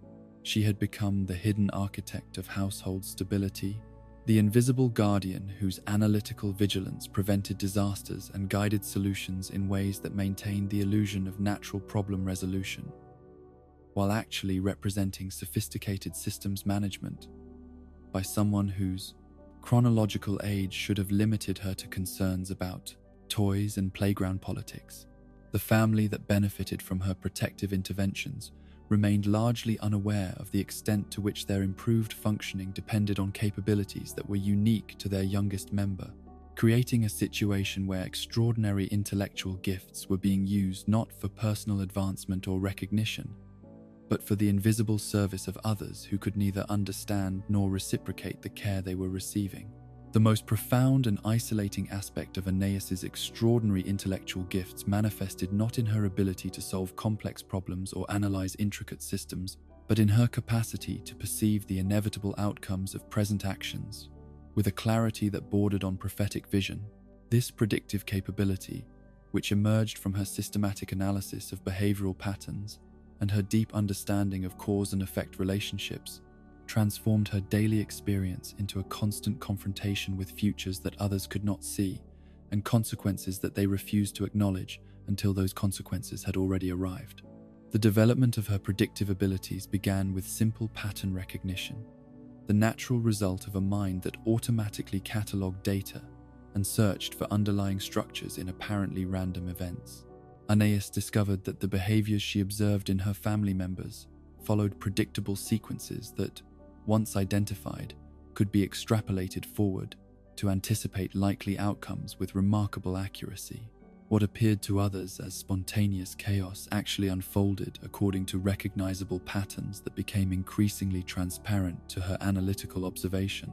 The first time Anais experienced the full weight of prophetic knowledge occurred during one of Gumball's typically impulsive decision-making episodes, when she could see with crystalline clarity the chain of events that would unfold from his initial choice to pursue what seemed like a harmless prank. Her analysis of the variables involved the timing of the attempt, the personalities of the individuals who would be affected, the environmental factors that would influence outcomes, and the probable responses from authority figures painted a detailed picture of escalating consequences that would ultimately result in serious disciplinary action and lasting damage to important relationships. When Anais attempted to warn Gumball about the likely outcomes of his planned actions, she encountered the first manifestation of what would become a recurring theme throughout her childhood: the phenomenon of being right while being ignored, of possessing accurate knowledge that others refused to accept because the conclusions seemed implausible, or because the messenger was deemed too young to possess such insights. Gumball's response to her warnings was dismissive and slightly condescending, treating her concerns as the overly cautious worrying of someone who didn't understand the sophisticated social dynamics involved in his carefully planned scheme. The subsequent unfolding of events, exactly as Anais had predicted, created a complex mixture of vindication and sorrow that would characterize her relationship with prophetic knowledge throughout her development. While her accurate prediction confirmed the reliability of her analytical processes and demonstrated the practical value of her insights, the suffering that ensued from ignored warnings created an emotional burden that was particularly difficult for someone whose natural inclination was to prevent harm to those she cared about. The psychological impact of watching predicted disasters unfold, despite her attempts to prevent them, was compounded by the recognition that her family members seemed incapable of connecting her warnings with the subsequent outcomes that validated her concerns, even when events transpired exactly as she had described. With timing and details that matched her predictions with uncanny precision, the adults in her life attributed her accuracy to lucky guessing rather than genuine analytical capability. This pattern of accurate prediction, followed by dismissal and subsequent vindication, established a cycle that would dominate Anais's emotional relationship with her family throughout her childhood. She learned to anticipate not only the primary consequences of various actions, but also the secondary consequence of having her warnings ignored, the tertiary consequence of being proven correct through painful experience, and the quaternary consequence of receiving no acknowledgement for her accurate guidance, even after its value had been demonstrated through unfortunate outcomes. The documentation process that Anais began maintaining to track her predictions and their ultimate verification became both a tool for refining her analytical methodologies and a record of the emotional cost of possessing unwanted knowledge. Her notebooks, hidden away in her bedroom where curious siblings couldn't discover them, contained detailed predictions about family behavioral patterns, anticipated crisis points, and calculated probability assessments for various disaster scenarios that her relatives seemed determined to create through their poor decision-making. The entries in these journals revealed the extent to which Anais's daily experience was dominated by awareness of approaching difficulties that others couldn't perceive. A typical week might include predictions about Gumball's likelihood of getting suspended from school based on his recent behavioral escalation patterns, calculations of the probability that Richard's latest household repair attempt would result in expensive professional intervention, and assessments of the stress factors that were building toward one of Nicole's periodic emotional breakdowns. The accuracy rate of these predictions, which Anais meticulously tracked and analyzed, consistently exceeded 90% when dealing with familiar behavioral patterns and environmental variables. The few occasions when her predictions proved incorrect were typically the result of unexpected external variables that hadn't been included in her original analysis, rather than fundamental flaws in her understanding of family behavioral dynamics. The emotional exhaustion that resulted from constant awareness of approaching disasters was intensified by Anais's recognition that many of the problems she could foresee were entirely preventable through relatively simple behavioral modifications or environmental changes. She possessed not only the ability to predict unfortunate outcomes, but also the analytical capability to identify intervention strategies that could prevent these outcomes from occurring. Yet her ability to implement these preventive measures was consistently limited by others' refusal to accept her guidance. The development of more sophisticated prediction models required Anais to expand her analysis beyond immediate family behavioral patterns to include broader social and environmental systems that influenced outcomes within the household ecosystem. She began tracking correlations between external events such as seasonal changes, economic pressures, and social dynamics at school, or work with internal family stress patterns and crisis frequencies. These expanded analytical frameworks revealed that many of the family's recurring problems were triggered by predictable external pressures that created cascading effects throughout their relationship dynamics. Anais learned to anticipate not just individual behavioral responses, but also the systematic pressures that would trigger those responses, allowing her to predict family crises weeks or even months in advance based on identifiable environmental trends. The sophistication of these predictive models enabled Anais to forecast complex scenarios that involved multiple interacting variables and extended timelines that stretched far beyond the immediate consequences that others might recognize. She could predict how Richard's current financial decisions would affect family stability 6 months later, how Gumball's developing social problems would influence his academic performance throughout the remainder of the school year, and how Nicole's increasing work pressures would eventually manifest in changes to household management strategies that would affect everyone's daily routines. Yet the very sophistication that made these predictions possible also made them more difficult for others to understand or accept when Anais attempted to share her concerns. The complexity of her analytical frameworks and the extended timelines of her predictions made her warnings seem abstract and speculative to family members who were focused on immediate concerns and couldn't perceive the subtle indicators that informed her projections. The Cassandra complex that emerged from this pattern of ignored prophecy became one of the defining characteristics of Anais's emotional experience throughout her childhood. Like the mythological figure whose accurate warnings were cursed to be disbelieved, Anais found herself trapped in a cycle of perceiving genuine threats, attempting to communicate these perceptions to others, being dismissed as overly anxious or pessimistic, and then witnessing the predicted disasters unfold exactly as she had described, while receiving no acknowledgement for the accuracy of her forecasts. The psychological toll of this dynamic was particularly severe because it occurred within the context of family relationships where Anais's love for those involved made their suffering genuinely painful for her to witness. She wasn't predicting the misfortunes of strangers or abstract theoretical scenarios, but rather the specific difficulties that would befall people she cared deeply about, people whose happiness and well-being were central to her own emotional stability. The isolation created by her prophetic capabilities was intensified by the recognition that her family members often seemed to prefer comfortable illusions to uncomfortable truths, even when those truths might help them avoid significant suffering. Anais observed that people had considerable psychological investment in maintaining optimistic assumptions about their own decision-making capabilities and future prospects, and that information which challenged these assumptions was often rejected, regardless of its accuracy or potential value.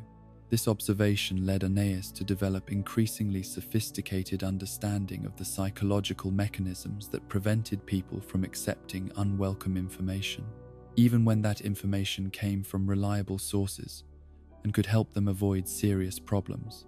She recognized that denial, rationalization, and wishful thinking served important emotional functions for individuals who lacked the analytical tools to process complex predictive information without becoming overwhelmed by anxiety about future difficulties. The moral complexity of possessing prophetic knowledge became apparent to Anais as she grappled with questions about her responsibility to share information that others didn't want to hear and weren't prepared to act upon.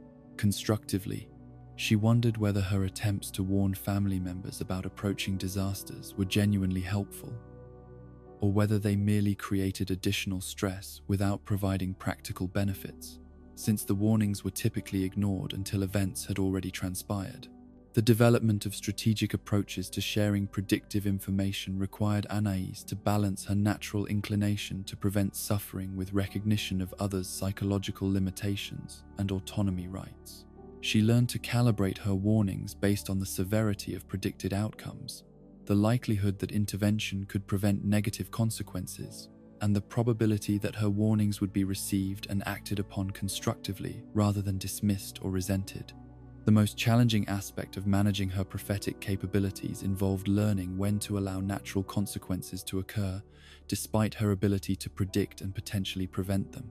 Anais recognized that some learning experiences required people to encounter the results of their poor decisions directly, and that excessive intervention on her part might prevent family members from developing the judgment and wisdom that could only come through personal experience with consequences. These decisions about when to intervene and when to allow natural consequences to unfold created ethical dilemmas that tested Anais's developing moral framework and forced her to wrestle with questions that would challenge much older and more experienced decision makers. She had to weigh the immediate harm that might result from allowing predicted disasters to occur against the long-term developmental benefits that might come from allowing family members to learn through direct experience rather than relying on her guidance. The emotional burden of making these choices was compounded by Anais's recognition that her superior predictive capabilities made her partially responsible for outcomes that she could have prevented through intervention, even when she had made conscious decisions to allow natural consequences to occur for educational purposes. The weight of this responsibility created internal pressures that had no appropriate outlet within the context of family relationships where others remained unaware of the extent of her predictive knowledge. The gradual accumulation of accurate predictions that were ignored, dismissed, or forgotten created a growing sense of cynicism in Anais about human nature and the capacity for rational decision-making among the adults who were supposed to be providing guidance and wisdom. She observed repeatedly that people seemed to prefer comfortable mistakes to uncomfortable truths, that they would rather maintain pleasant illusions than confront difficult realities, and that they often resented those who attempted to provide them with information that challenged their preferred narratives. This growing cynicism was particularly troubling because it occurred during formative years when Anais's fundamental assumptions about human nature and social relationships were being established. The repeated experience of being right while being ignored, of possessing valuable knowledge that others refused to accept, and of watching preventable suffering unfold, despite her attempts to provide guidance, created a worldview that was fundamentally pessimistic about human rationality and teachability. The documentation of her family's behavioral patterns and crisis cycles revealed recurring themes that painted a disturbing picture of human nature's relationship with learning and growth. Anais observed that family members tended to repeat the same mistakes with minor variations, that they rarely learned from negative consequences, unless those consequences were severe enough to create lasting trauma, and that they often forgot important lessons within relatively short periods and reverted to previously problematic behavioral patterns. These observations led Anais to develop theoretical frameworks for understanding human psychology that were remarkably sophisticated, but also profoundly pessimistic about people's capacity for rational self-improvement. Her analysis suggested that most human behavior was driven by emotional needs and cognitive biases that operated largely below the level of conscious awareness, making rational persuasion and logical argument relatively ineffective tools for promoting behavioral change. The practical applications of these insights about human psychology enabled Anais to refine her predictive models and develop more effective intervention strategies, but they also deepened her sense of isolation from family members whose motivations and decision-making processes seemed fundamentally irrational from her analytical perspective. She began to see herself as fundamentally different from others, not just in terms of intellectual capability, but also in terms of basic psychological orientation toward reality and rational decision-making. The weight of superior understanding became particularly burdensome when Anais's predictions involved long-term consequences that extended far beyond immediate family dynamics into areas that would affect fundamental life, outcomes for people she cared about. She could see how current educational choices would influence future opportunities, how developing social patterns would shape long-term relationship outcomes, and how financial decisions made in the present would create constraints and possibilities that would persist for years or decades. This extended temporal perspective on consequences created a sense of urgency about problems that others perceived as minor or temporary, while simultaneously creating frustration about her limited ability to influence outcomes that she could see clearly but couldn't directly control. The combination of clear vision and limited agency became one of the most psychologically challenging aspects of her extraordinary analytical capabilities. The loneliness of prophetic knowledge was intensified by Anais's recognition that sharing her insights about long-term consequences was even less likely to be received constructively than warnings about immediate problems. People who might eventually accept that she could predict short-term behavioral outcomes were completely unprepared to acknowledge that a 4-year-old might possess reliable insights about complex life trajectories and long-term developmental patterns. Yet the accuracy of her long-term predictions, when they could eventually be verified, was just as remarkable as her success with short-term forecasts. The personality traits she observed in family members during childhood would indeed manifest in the career choices, relationship patterns, and life outcomes that she had anticipated, creating a gradually accumulating body of evidence that validated her analytical methodologies while simultaneously confirming her growing isolation from others who remained unable to recognize or appreciate the sophistication of her understanding. As Anais's prophetic capabilities reached their full development, she achieved a level of predictive accuracy that was both remarkable in its precision and tragic in its implications for her emotional well-being and social relationships. She had become a living oracle whose insights were consistently accurate but systematically ignored, whose warnings could prevent significant suffering but were rarely heeded, and whose understanding of human nature and behavioral patterns exceeded that of most adults, while she remained trapped in the social position of a young child whose opinions were dismissed as naive speculation. The burden of this prophetic knowledge would continue to shape Anais's development and relationships throughout her childhood, creating a unique form of intellectual giftedness that was simultaneously powerful and isolating, valuable and unwanted, accurate and ignored. Her ability to see the future consequences of present actions had transformed her from a family member into a witness to human folly, from a participant in family dynamics into an analyst of human limitation, from a child seeking guidance into a prophet whose wisdom was too uncomfortable to be acknowledged or accepted by those who could have benefited most from her extraordinary insights. In the carefully constructed fortress of analytical perfection that had become Anais's daily existence, where every problem was approached through systematic methodology, and every challenge was met with logical frameworks that reduced complexity to manageable components, there existed rare and precious moments when the elaborate intellectual machinery would suddenly cease its constant operation, allowing glimpses of the 4-year-old child who remained hidden beneath layers of extraordinary cognitive capability. These moments of vulnerability and authentic childlike wonder represented both the most beautiful and most heartbreaking aspects of her remarkable but burdened existence. The occasions when Anais's formidable intelligence encountered problems that resisted analytical solution created profound disruptions in her carefully ordered worldview, challenging fundamental assumptions about the supremacy of logical thinking and the reliability of systematic approaches to understanding reality. These intellectual failures, while rare, struck at the core of her identity and forced her to confront the uncomfortable recognition that even the most sophisticated analytical capabilities had limitations that couldn't be overcome through more thorough analysis or more refined methodological approaches. The first time Anais experienced genuine intellectual helplessness occurred during a family crisis that involved complex emotional dynamics between Nicole and Richard, where her systematic analysis of behavioral patterns and motivational factors failed to provide any useful insights or intervention strategies. The argument that erupted between her parents contained elements that seemed to defy logical explanation, grievances that appeared disproportionate to their stated causes, emotional responses that bore no clear relationship to observable stimuli, and communication patterns that seemed designed to perpetuate rather than resolve conflict. Her attempts to apply standard analytical frameworks to understanding the source and potential resolution of this domestic dispute produced only confusion and frustration.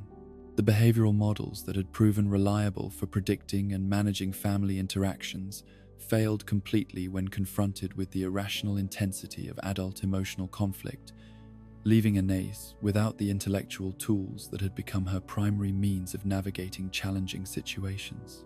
The helplessness she experienced when her analytical capabilities proved inadequate was particularly acute because it occurred in a context where her family's emotional well-being was at stake.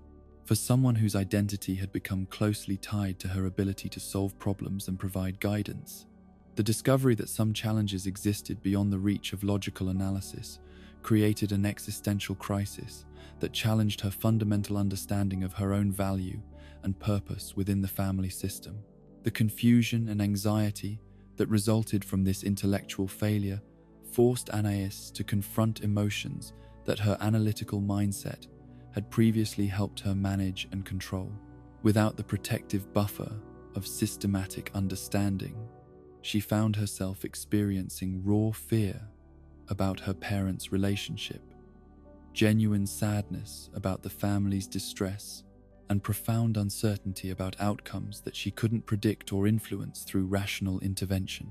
These moments of intellectual vulnerability revealed the extent to which Anais had been using her analytical capabilities as both tool and shield, employing systematic thinking, not just to solve problems, but also to maintain emotional distance from situations that might otherwise have overwhelmed her developing psychological resources. The discovery that some problems couldn't be analyzed away left her exposed to emotional experiences that her precocious intellect had previously helped her avoid. Yet, within these experiences of analytical failure, Anais began to discover alternative approaches to understanding and responding to challenging situations. When logical frameworks proved inadequate, she found herself relying on intuitive responses and emotional intelligence that she had previously dismissed as inferior to systematic analysis. These non-analytical capabilities, which had been overshadowed by her extraordinary cognitive gifts, began to emerge as valuable resources that could provide insight and guidance in areas where pure logic failed to penetrate. The development of these alternative approaches to problem solving represented a crucial expansion of Anais's intellectual toolkit, but it also required her to acknowledge that some aspects of human experience couldn't be reduced to analytical components or managed through systematic methodology. The recognition that emotions, relationships, and spiritual dimensions of life operated according to principles that transcended logical analysis was both liberating and terrifying for someone whose identity had become so closely tied to intellectual superiority. The moments when Anais allowed herself to experience genuine childlike joy represented precious breaks from the constant intellectual vigilance that had become her default mode of existence. These episodes typically occurred during activities that engaged her sense of wonder rather than her analytical capabilities, creating opportunities for authentic emotional experiences that weren't filtered through systematic evaluation or strategic planning. The discovery of a butterfly garden during a family outing provided one such moment of unguarded wonder, when Anais found herself completely absorbed in the simple beauty of colorful wings moving through dappled sunlight, without immediately beginning to analyze the aerodynamic principles involved or the evolutionary advantages of various wing patterns. For perhaps the first time in years, she experienced pure aesthetic appreciation without the intrusion of analytical commentary, allowing herself to simply enjoy the visual spectacle without needing to understand or categorize what she was experiencing. The joy that emerged from these moments of analytical silence was qualitatively different from the satisfaction she derived from solving complex problems or successfully predicting family behavioral patterns. This was a more fundamental form of happiness that seemed to arise from direct engagement with beauty and wonder rather than from intellectual achievement or cognitive mastery. The experience reminded her that there were sources of fulfillment that didn't require extraordinary intelligence or sophisticated analysis, that simple appreciation and emotional openness could provide rewards that were unavailable through purely analytical approaches. The rarity of these moments made them particularly precious, but it also highlighted the extent to which her daily experience had become dominated by intellectual activity that left little room for the spontaneous wonder and emotional freedom that characterized normal childhood development. The analytical mindset that served her so well in managing family crises and solving practical problems had also created barriers to the kind of carefree exploration and discovery that should have been natural components of her developmental experience. Her attempts to recapture and extend these moments of childlike wonder often failed because the very act of trying to analyze and preserve them activated the intellectual processes that their occurrence required her to temporarily suspend. The effort to understand why certain activities produced feelings of joy and freedom inevitably transformed those activities into objects of analytical study rather than sources of immediate experience, creating a paradox that frustrated her attempts to integrate more spontaneous enjoyment into her highly structured approach to life. The activities that were most successful in engaging Anais's capacity for wonder tended to be those that involved sensory experiences or creative expression that couldn't be easily reduced to analytical components. Playing with modeling clay, for example, provided opportunities for tactile exploration and artistic creation that engaged different aspects of her consciousness than the systematic thinking that dominated most of her daily activities.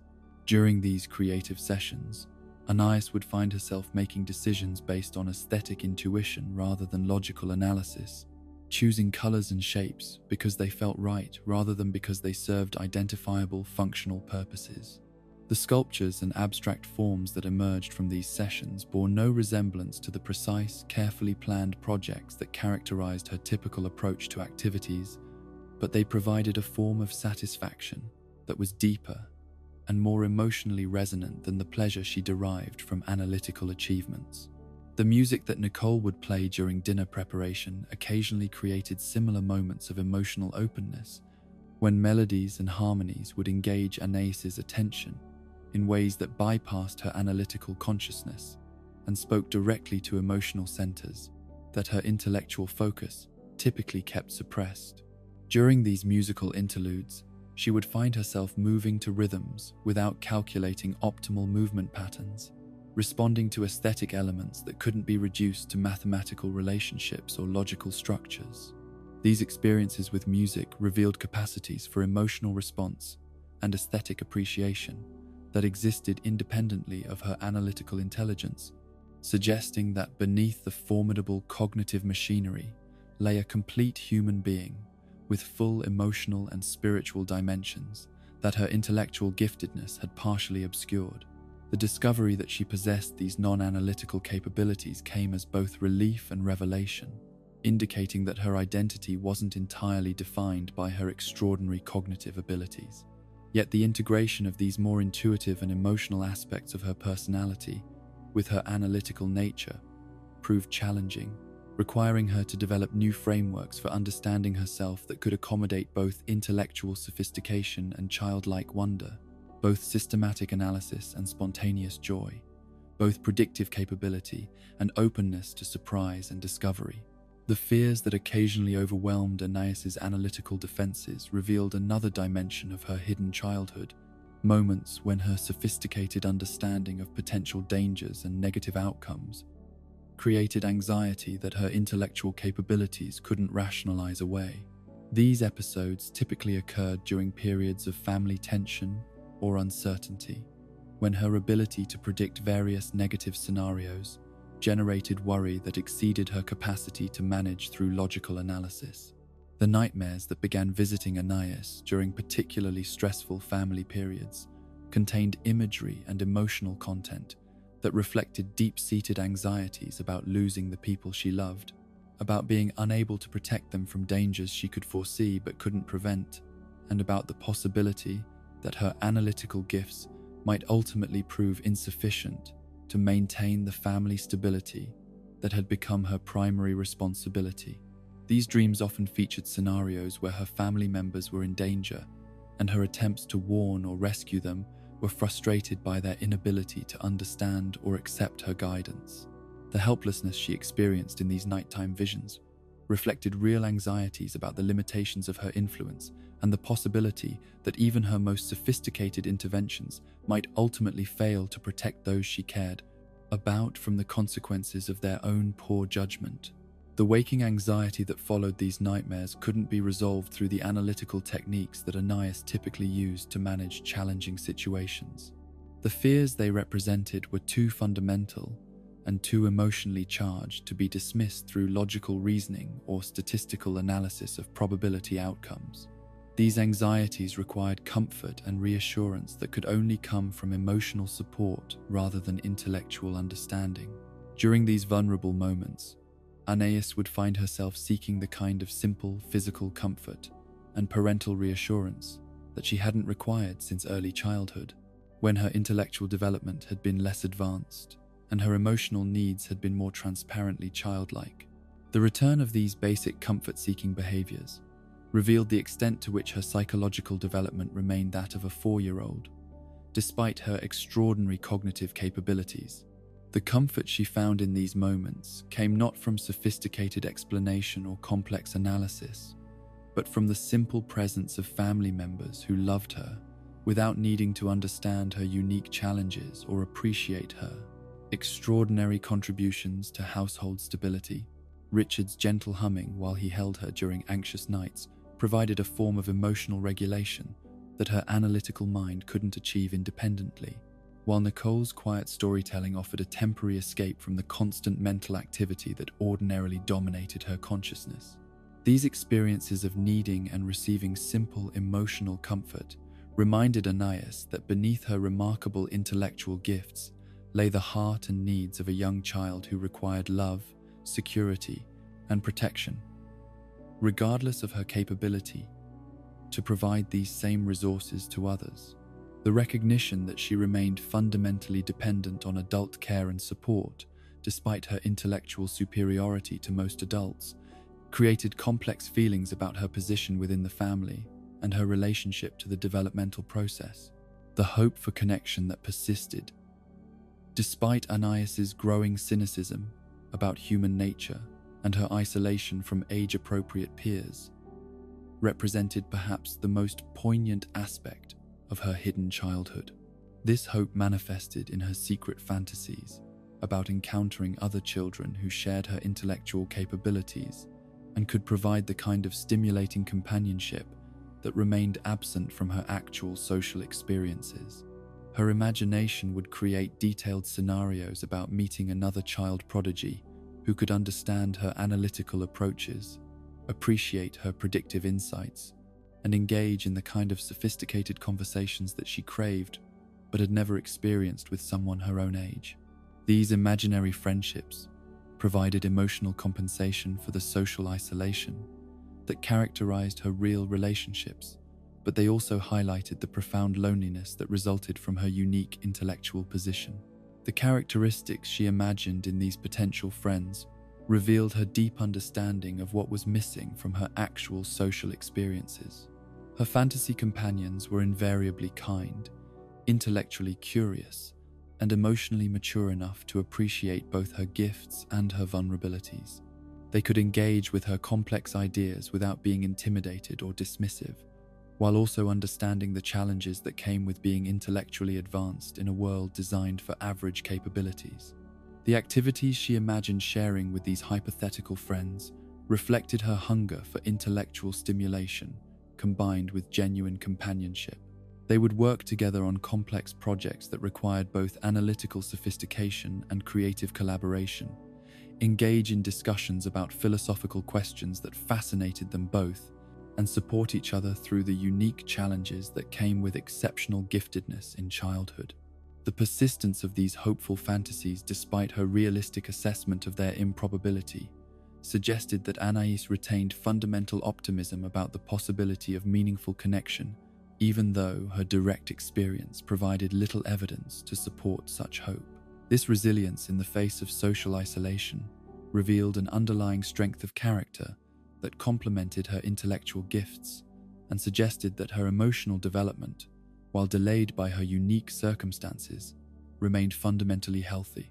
The dreams she allowed herself about future possibilities included scenarios where her intellectual gifts would eventually find appropriate recognition and application, where she would encounter educational and social environments designed to nurture rather than constrain extraordinary capabilities, and where her analytical insights would be appreciated rather than dismissed or ignored by those who could benefit from them. These visions of a more suitable future provided emotional sustenance during difficult periods when the mismatch between her capabilities and her environment seemed overwhelming, but they also created pressure to endure present limitations in service of potential future opportunities that might never materialize. The balance between maintaining hope and accepting current reality became one of the ongoing challenges of her emotional development. The integration of her hidden childhood self with her public identity as a family problem solver and intellectual prodigy remained an ongoing project that would continue throughout her development. The moments of vulnerability, wonder, fear, and hope that revealed her authentic emotional nature needed to find expression and validation within relationships that could appreciate both her extraordinary gifts and her fundamental humanity. The family members who loved her without fully understanding her unique challenges provided an essential foundation of security that allowed these vulnerable aspects of her personality to persist despite the pressures that might otherwise have forced them into complete suppression. Their unconscious recognition that she remained a child regardless of her intellectual sophistication created space for the emotional development that her analytical nature might otherwise have overwhelmed completely. As Anais continued to navigate the complex intersection between exceptional intellectual ability and normal childhood development, these moments of authentic emotional experience served as crucial reminders that her identity encompassed far more than her analytical capabilities. The 4-year-old who occasionally emerged from behind the protective barrier of systematic thinking represented not a weakness or limitation, but rather the complete human being whose full development required both intellectual stimulation and emotional nurturing, both analytical challenge and childlike wonder, both sophisticated understanding and simple, unconditional love. The gradual evolution of the Watterson household, from a chaotic system prone to spectacular failures into a more stable and functional family unit, represented one of Anais's most significant long-term achievements, though the transformation occurred so subtly that most family members remained unaware of the systematic improvements that had been implemented through her patient guidance and strategic interventions. The changes she orchestrated were designed to appear natural and inevitable, rather than imposed through external manipulation, creating the impression that the family was simply maturing and learning from experience, rather than being guided by the invisible hand of a 4-year-old systems analyst. The foundation of this transformation lay in Anais's recognition that sustainable improvements to family functioning required changes to underlying structures and patterns, rather than temporary fixes to surface-level problems. Her early interventions had focused primarily on crisis prevention and damage control, but her growing understanding of family dynamics led her to develop more sophisticated approaches that addressed root causes rather than merely treating symptoms of dysfunction. The systematic modification of environmental factors within the household began with subtle adjustments to physical spaces that influenced behavioral patterns in ways that family members couldn't consciously recognize. Anais discovered that strategic placement of objects, modification of lighting conditions, and optimization of traffic flow through shared spaces could reduce friction between family members while encouraging more positive interactions and collaborative activities. The reorganization of common areas was accomplished gradually over months and years, with changes implemented so slowly that they appeared to emerge naturally from normal household maintenance rather than deliberate design. The new arrangements created more efficient use of space, while reducing the environmental stresses that had previously triggered conflicts between family members with different needs and behavioral patterns. The kitchen, which had been a frequent source of tension due to inadequate organization and conflicting usage patterns, underwent particular transformation through Anais's careful analysis of workflow optimization and storage efficiency. Her modifications created designated spaces for each family member's preferred activities, while establishing systems that reduced the probability of conflicts over shared resources and preparation areas. The living room arrangement was adjusted to facilitate better communication, while providing appropriate spaces for both group activities and individual pursuits. The strategic placement of seating encouraged family interaction, while preventing the kind of territorial disputes that had previously erupted when family members competed for preferred locations during television, viewing, or homework activities.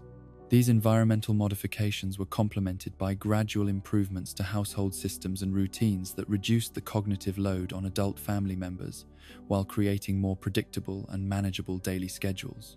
Anais developed organizational frameworks that could be maintained by family members with varying capabilities and attention spans, ensuring that improvements would persist even without her constant oversight and management. The implementation of these improved systems required Anais to understand not just optimal organizational principles, but also the psychological factors that determined whether particular family members would adopt and maintain new routines. Her solutions needed to accommodate Richard's limited attention span, Nicole's perfectionist tendencies, Gumball's impulsive nature, and Darwin's need for clear guidance and positive reinforcement. The gradual education of family members through her patient guidance represented another dimension of the long-term changes that Anais orchestrated within the household ecosystem. Rather than attempting to directly teach concepts that family members weren't ready to understand or accept, she developed indirect educational strategies that allowed them to discover important principles through their own experience while receiving subtle guidance that shaped their learning process.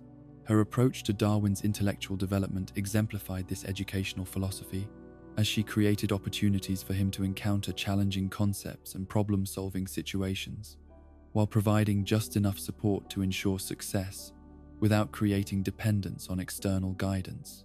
The progression of challenges she designed for him was carefully calibrated to match his developing capabilities while building confidence and analytical skills that would serve him in increasingly complex situations. The improvement of Gumball's decision-making capabilities proved more challenging due to his resistance to conventional learning approaches and his preference for discovering things through direct experience rather than accepting guidance from others. Anais developed creative strategies that allowed him to learn from natural consequences while minimizing the potential for serious harm or lasting damage to family relationships. These educational interventions involved creating controlled environments where Gumball could experiment with different approaches to problem solving while receiving feedback that would guide him toward better judgment without appearing to constrain his autonomy or creativity. The lessons embedded within these experiences were designed to be memorable and practically applicable rather than theoretical or abstract. Even Richard's capabilities showed gradual improvement through Anais's patient educational efforts, though the changes were necessarily more modest and focused on specific areas where targeted learning could produce meaningful benefits. Her approach to her father's development emphasized building on existing strengths rather than attempting to address fundamental limitations that were unlikely to respond to intervention. The strategies she developed for Richard involved creating situations where his natural kindness and good intentions could be channeled into more effective outcomes through environmental supports and simplified decision-making frameworks. Rather than trying to change his basic nature or capabilities, she worked to create conditions where his existing positive qualities could flourish while minimizing opportunities for well-meaning mistakes. Nicole's already formidable capabilities were enhanced through Anais's provision of analytical tools and organizational frameworks that could amplify her effectiveness while reducing the stress and exhaustion that came from managing a chaotic household through sheer determination and effort. The systems that Anais developed were designed to work with Nicole's perfectionist nature rather than against it, providing structures that could satisfy her high standards while requiring less constant vigilance and intervention. The long-term changes in family dynamics that emerged from these educational and environmental modifications created a household atmosphere that was more supportive of individual growth and development while maintaining the strong emotional bonds that had always characterized the Watterson family relationships. The improvements enhanced, rather than replaced, the fundamental love and loyalty that connected family members, creating conditions where these positive qualities could be expressed more effectively. The prevention of complete family system collapse during periods of extraordinary stress represented one of Anais's most crucial long-term contributions, though the significance of this achievement remained largely invisible to those who benefited from it. Her analysis of family resilience factors and crisis management protocols created backup systems and emergency procedures that could be activated during critical periods when normal coping mechanisms proved insufficient. These crisis management systems were designed to function even during periods when Anais herself might be unavailable or overwhelmed, incorporating redundant support mechanisms and simplified intervention protocols that other family members could implement without requiring her direct guidance or sophisticated analytical capabilities. The robustness of these systems was tested during several major family crises that could have resulted in permanent damage to relationships or household stability. The development of early warning systems that could detect approaching crisis conditions before they reached critical thresholds allowed for preventive interventions that were far more effective than reactive damage control. These systems monitored multiple indicators of family stress and dysfunction, providing alerts when combinations of factors suggested that major problems were likely to emerge within predictable timeframes. The integration of these crisis prevention protocols into normal household routines made them invisible to family members, who gradually learned to recognize and respond to early warning signs without consciously understanding the systematic nature of their improved crisis management capabilities. The skills they developed through guided experience with controlled challenges prepared them to handle more serious difficulties with greater competence and confidence. The transformation of Anais from a purely analytical intelligence into something approaching mature wisdom represented perhaps the most significant aspect of her long-term development, as she gradually learned to integrate emotional intelligence, ethical considerations, and practical wisdom with her extraordinary cognitive capabilities. This integration required her to move beyond the mechanical application of analytical frameworks toward a more sophisticated understanding of when different approaches were appropriate for different situations. The development of emotional intelligence that could complement her analytical nature required Anais to acknowledge and cultivate aspects of her personality that her intellectual gifts had previously overshadowed. She learned to recognize emotional cues that provided important information about family dynamics that pure logical analysis might miss, while developing intuitive capabilities that could guide decision-making in areas where systematic thinking proved insufficient. Her growing understanding of ethical principles that could govern the use of her intellectual gifts led to the development of sophisticated moral frameworks that balanced respect for others' autonomy with her responsibility to prevent harm and promote well-being.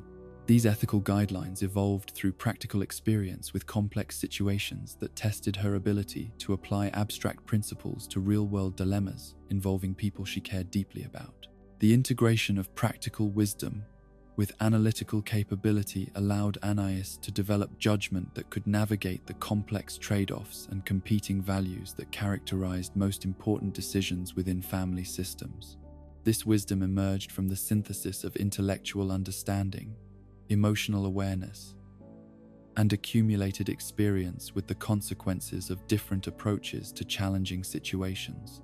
The preparation for an uncertain future that would require Anais to eventually transition from her role as invisible family guardian to whatever opportunities and challenges would emerge as she continued to develop represented one of her most complex long-term planning challenges.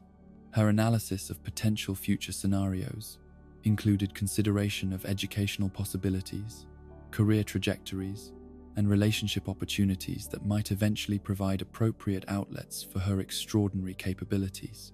The questions about how her intellectual gifts would continue to develop as she matured created both excitement and anxiety about possibilities that remained largely unknown and unpredictable. Her current capabilities already exceeded those of most adults, raising questions about what further development might look like and whether existing educational and professional frameworks could accommodate the level of sophistication she might eventually achieve.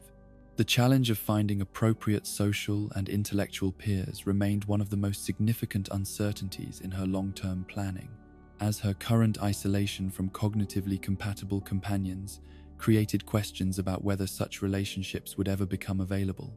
The social skills she was developing through family interactions provided important foundations, but they might prove insufficient for relationships with individuals who could match her intellectual sophistication.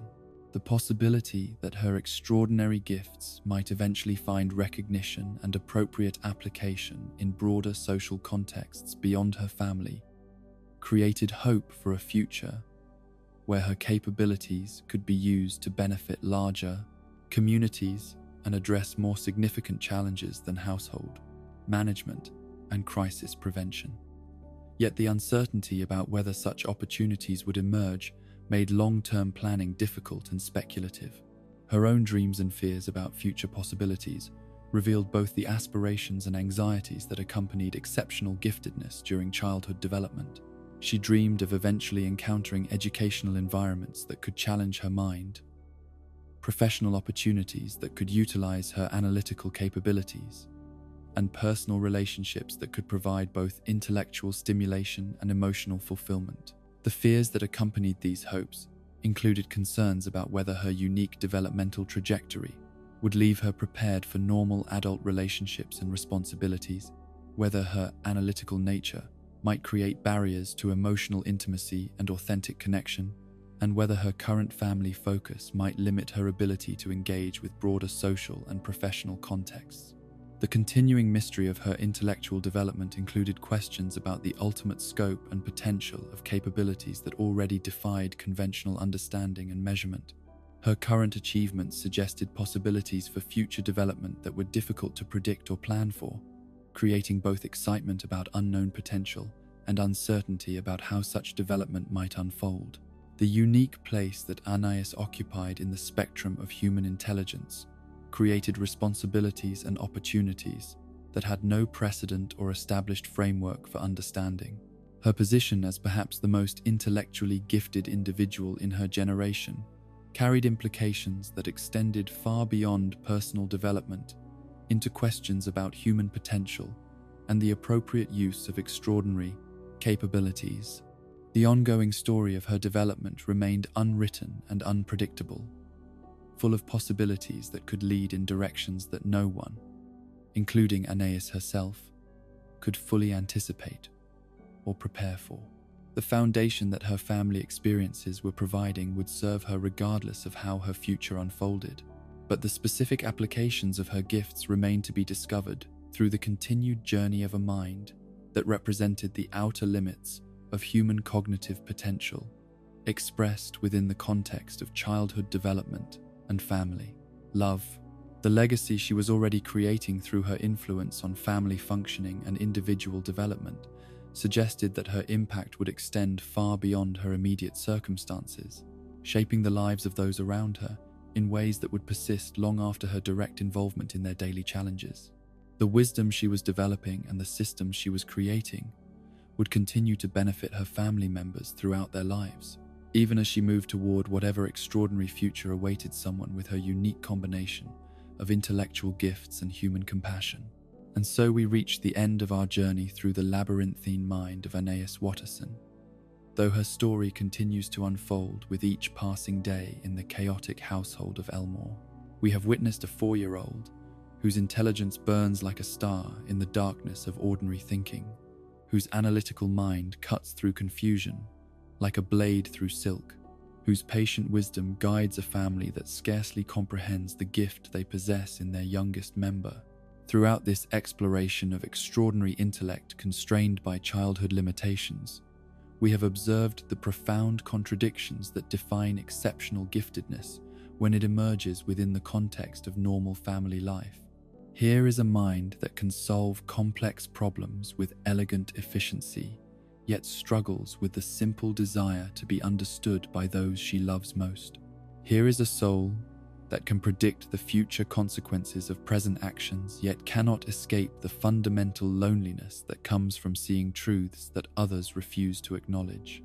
Anais remains an enigma wrapped in a small pink rabbit's form, a prodigy whose greatest challenge is not solving the world's problems but finding her place within it. Her intelligence illuminates every corner of the Watterson household, revealing patterns invisible to others, preventing disasters through quiet intervention, and carrying burdens that would crush minds far older than hers. She has become the invisible architect of family stability, the hidden guardian whose analytical vigilance transforms what should be chaos into something approaching functional harmony. The weight of her intellectual gifts creates a unique form of isolation that cannot be resolved through conventional means.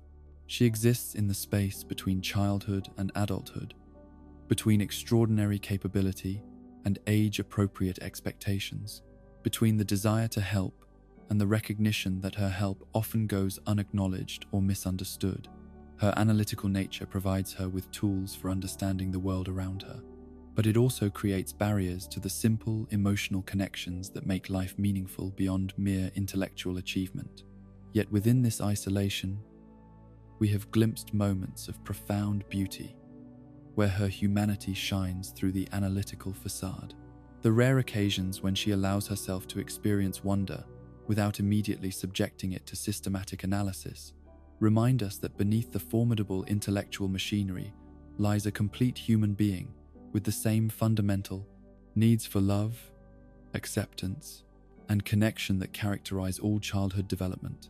Her relationship with each family member reveals different facets of her complex personality and the various ways that extraordinary intelligence interacts with ordinary human dynamics. With Nicole, she finds intellectual kinship tempered by the burden of living up to impossibly high expectations. With Richard, she discovers the comfort of unconditional love that asks nothing of her analytical capabilities. With Darwin, she experiences the joy of collaborative problem-solving where different types of intelligence complement each other. With Gumball, she encounters the frustrating reality that not all problems can be solved through logic and systematic thinking. The moral complexity of her position within the family structure raises questions that extend far beyond her individual circumstances into broader considerations about the appropriate use of superior capabilities and the responsibilities that accompany exceptional gifts. Her ability to manipulate family outcomes through strategic intervention creates ethical dilemmas that test philosophical frameworks that would challenge much older and more experienced decision-makers. The development of her predictive abilities into something approaching prophetic vision adds another layer of burden to her already complex existence. The Cassandra complex that emerges from consistently accurate predictions that are systematically ignored creates a form of intellectual isolation that is particularly painful because it occurs within the context of loving relationships where her insights could prevent genuine suffering. Her educational experiences reveal the profound inadequacy of institutional frameworks designed around average developmental expectations when confronted with capabilities that exceed not just grade-level norms, but the measuring instruments themselves. The mismatch between her intellectual needs and available educational resources represents a systemic failure that wastes extraordinary potential while creating additional social isolation from age-appropriate peers. The moments of vulnerability when her analytical defenses prove insufficient provide crucial glimpses of the authentic emotional development that continues beneath her intellectual sophistication. These episodes remind us that exceptional cognitive ability does not eliminate the fundamental requirements for comfort, security, and emotional nurturing that characterize healthy childhood development. The long-term implications of her intellectual influence on family functioning suggest that her impact will extend far beyond her immediate circumstances, shaping the development and capabilities of those around her in ways that will persist throughout their lives. The systems she creates and the wisdom she develops become permanent additions to the family's resources for handling future challenges and opportunities. The uncertainty that surrounds her future development creates both excitement about unlimited potential and concern about whether existing social and educational frameworks can accommodate the level of sophistication she may eventually achieve. Her story represents not just individual development, but also questions about human cognitive potential and the appropriate cultivation of extraordinary gifts within ordinary social contexts. The continuing mystery of her intellectual capabilities includes not just what she might eventually achieve, but also how her unique combination of analytical sophistication and emotional development will influence her ability to find meaningful connections and appropriate applications for her extraordinary gifts. Her position at the extreme end of human cognitive ability creates both opportunities and challenges that have no established precedent or proven strategies for navigation. As you drift towards sleep, remember that somewhere in Elmore, a tiny genius continues her eternal vigil, watching over chaos with the patience of ages, solving tomorrow's problems before others recognize today's. Her brilliant mind never rests, never stops seeking understanding, never ceases to amaze those wise enough to truly see her for what she is, the most extraordinary, ordinary child who ever lived. The love that binds the Watterson family together provides the essential foundation that allows Anais's gifts to flourish, while maintaining her connection to the fundamental human experiences that give meaning to intellectual achievement. Within this imperfect but genuine emotional environment, she continues to develop, not just as a prodigy, but as a complete human being whose extraordinary mind is matched by an equally extraordinary capacity for caring about others. Her story reminds us that intelligence, no matter how remarkable, finds its ultimate value not in abstract achievement, but in service to others and connection to the broader human community. The analytical capabilities that set her apart from her peers become meaningful, precisely because she uses them to strengthen the bonds that tie her family together and to protect those she loves from the consequences of their own limitations. In the quiet moments between crises, when the household settles into temporary peace and the immediate problems have been solved or prevented, Anais represents both the pinnacle of human intellectual development and the embodiment of childhood's essential qualities: curiosity, hope, love, and the persistent belief that understanding can make the world a better place for everyone. The eternal enigma she represents will continue to unfold as she grows and develops, creating new questions about the relationship between intelligence and wisdom, capability and responsibility, individual achievement and collective well-being. Her journey reminds us that the most profound mysteries of human existence often emerge not from abstract philosophical inquiry, but from the lived experience of extraordinary individuals navigating ordinary circumstances with grace, patience, and uncommon wisdom.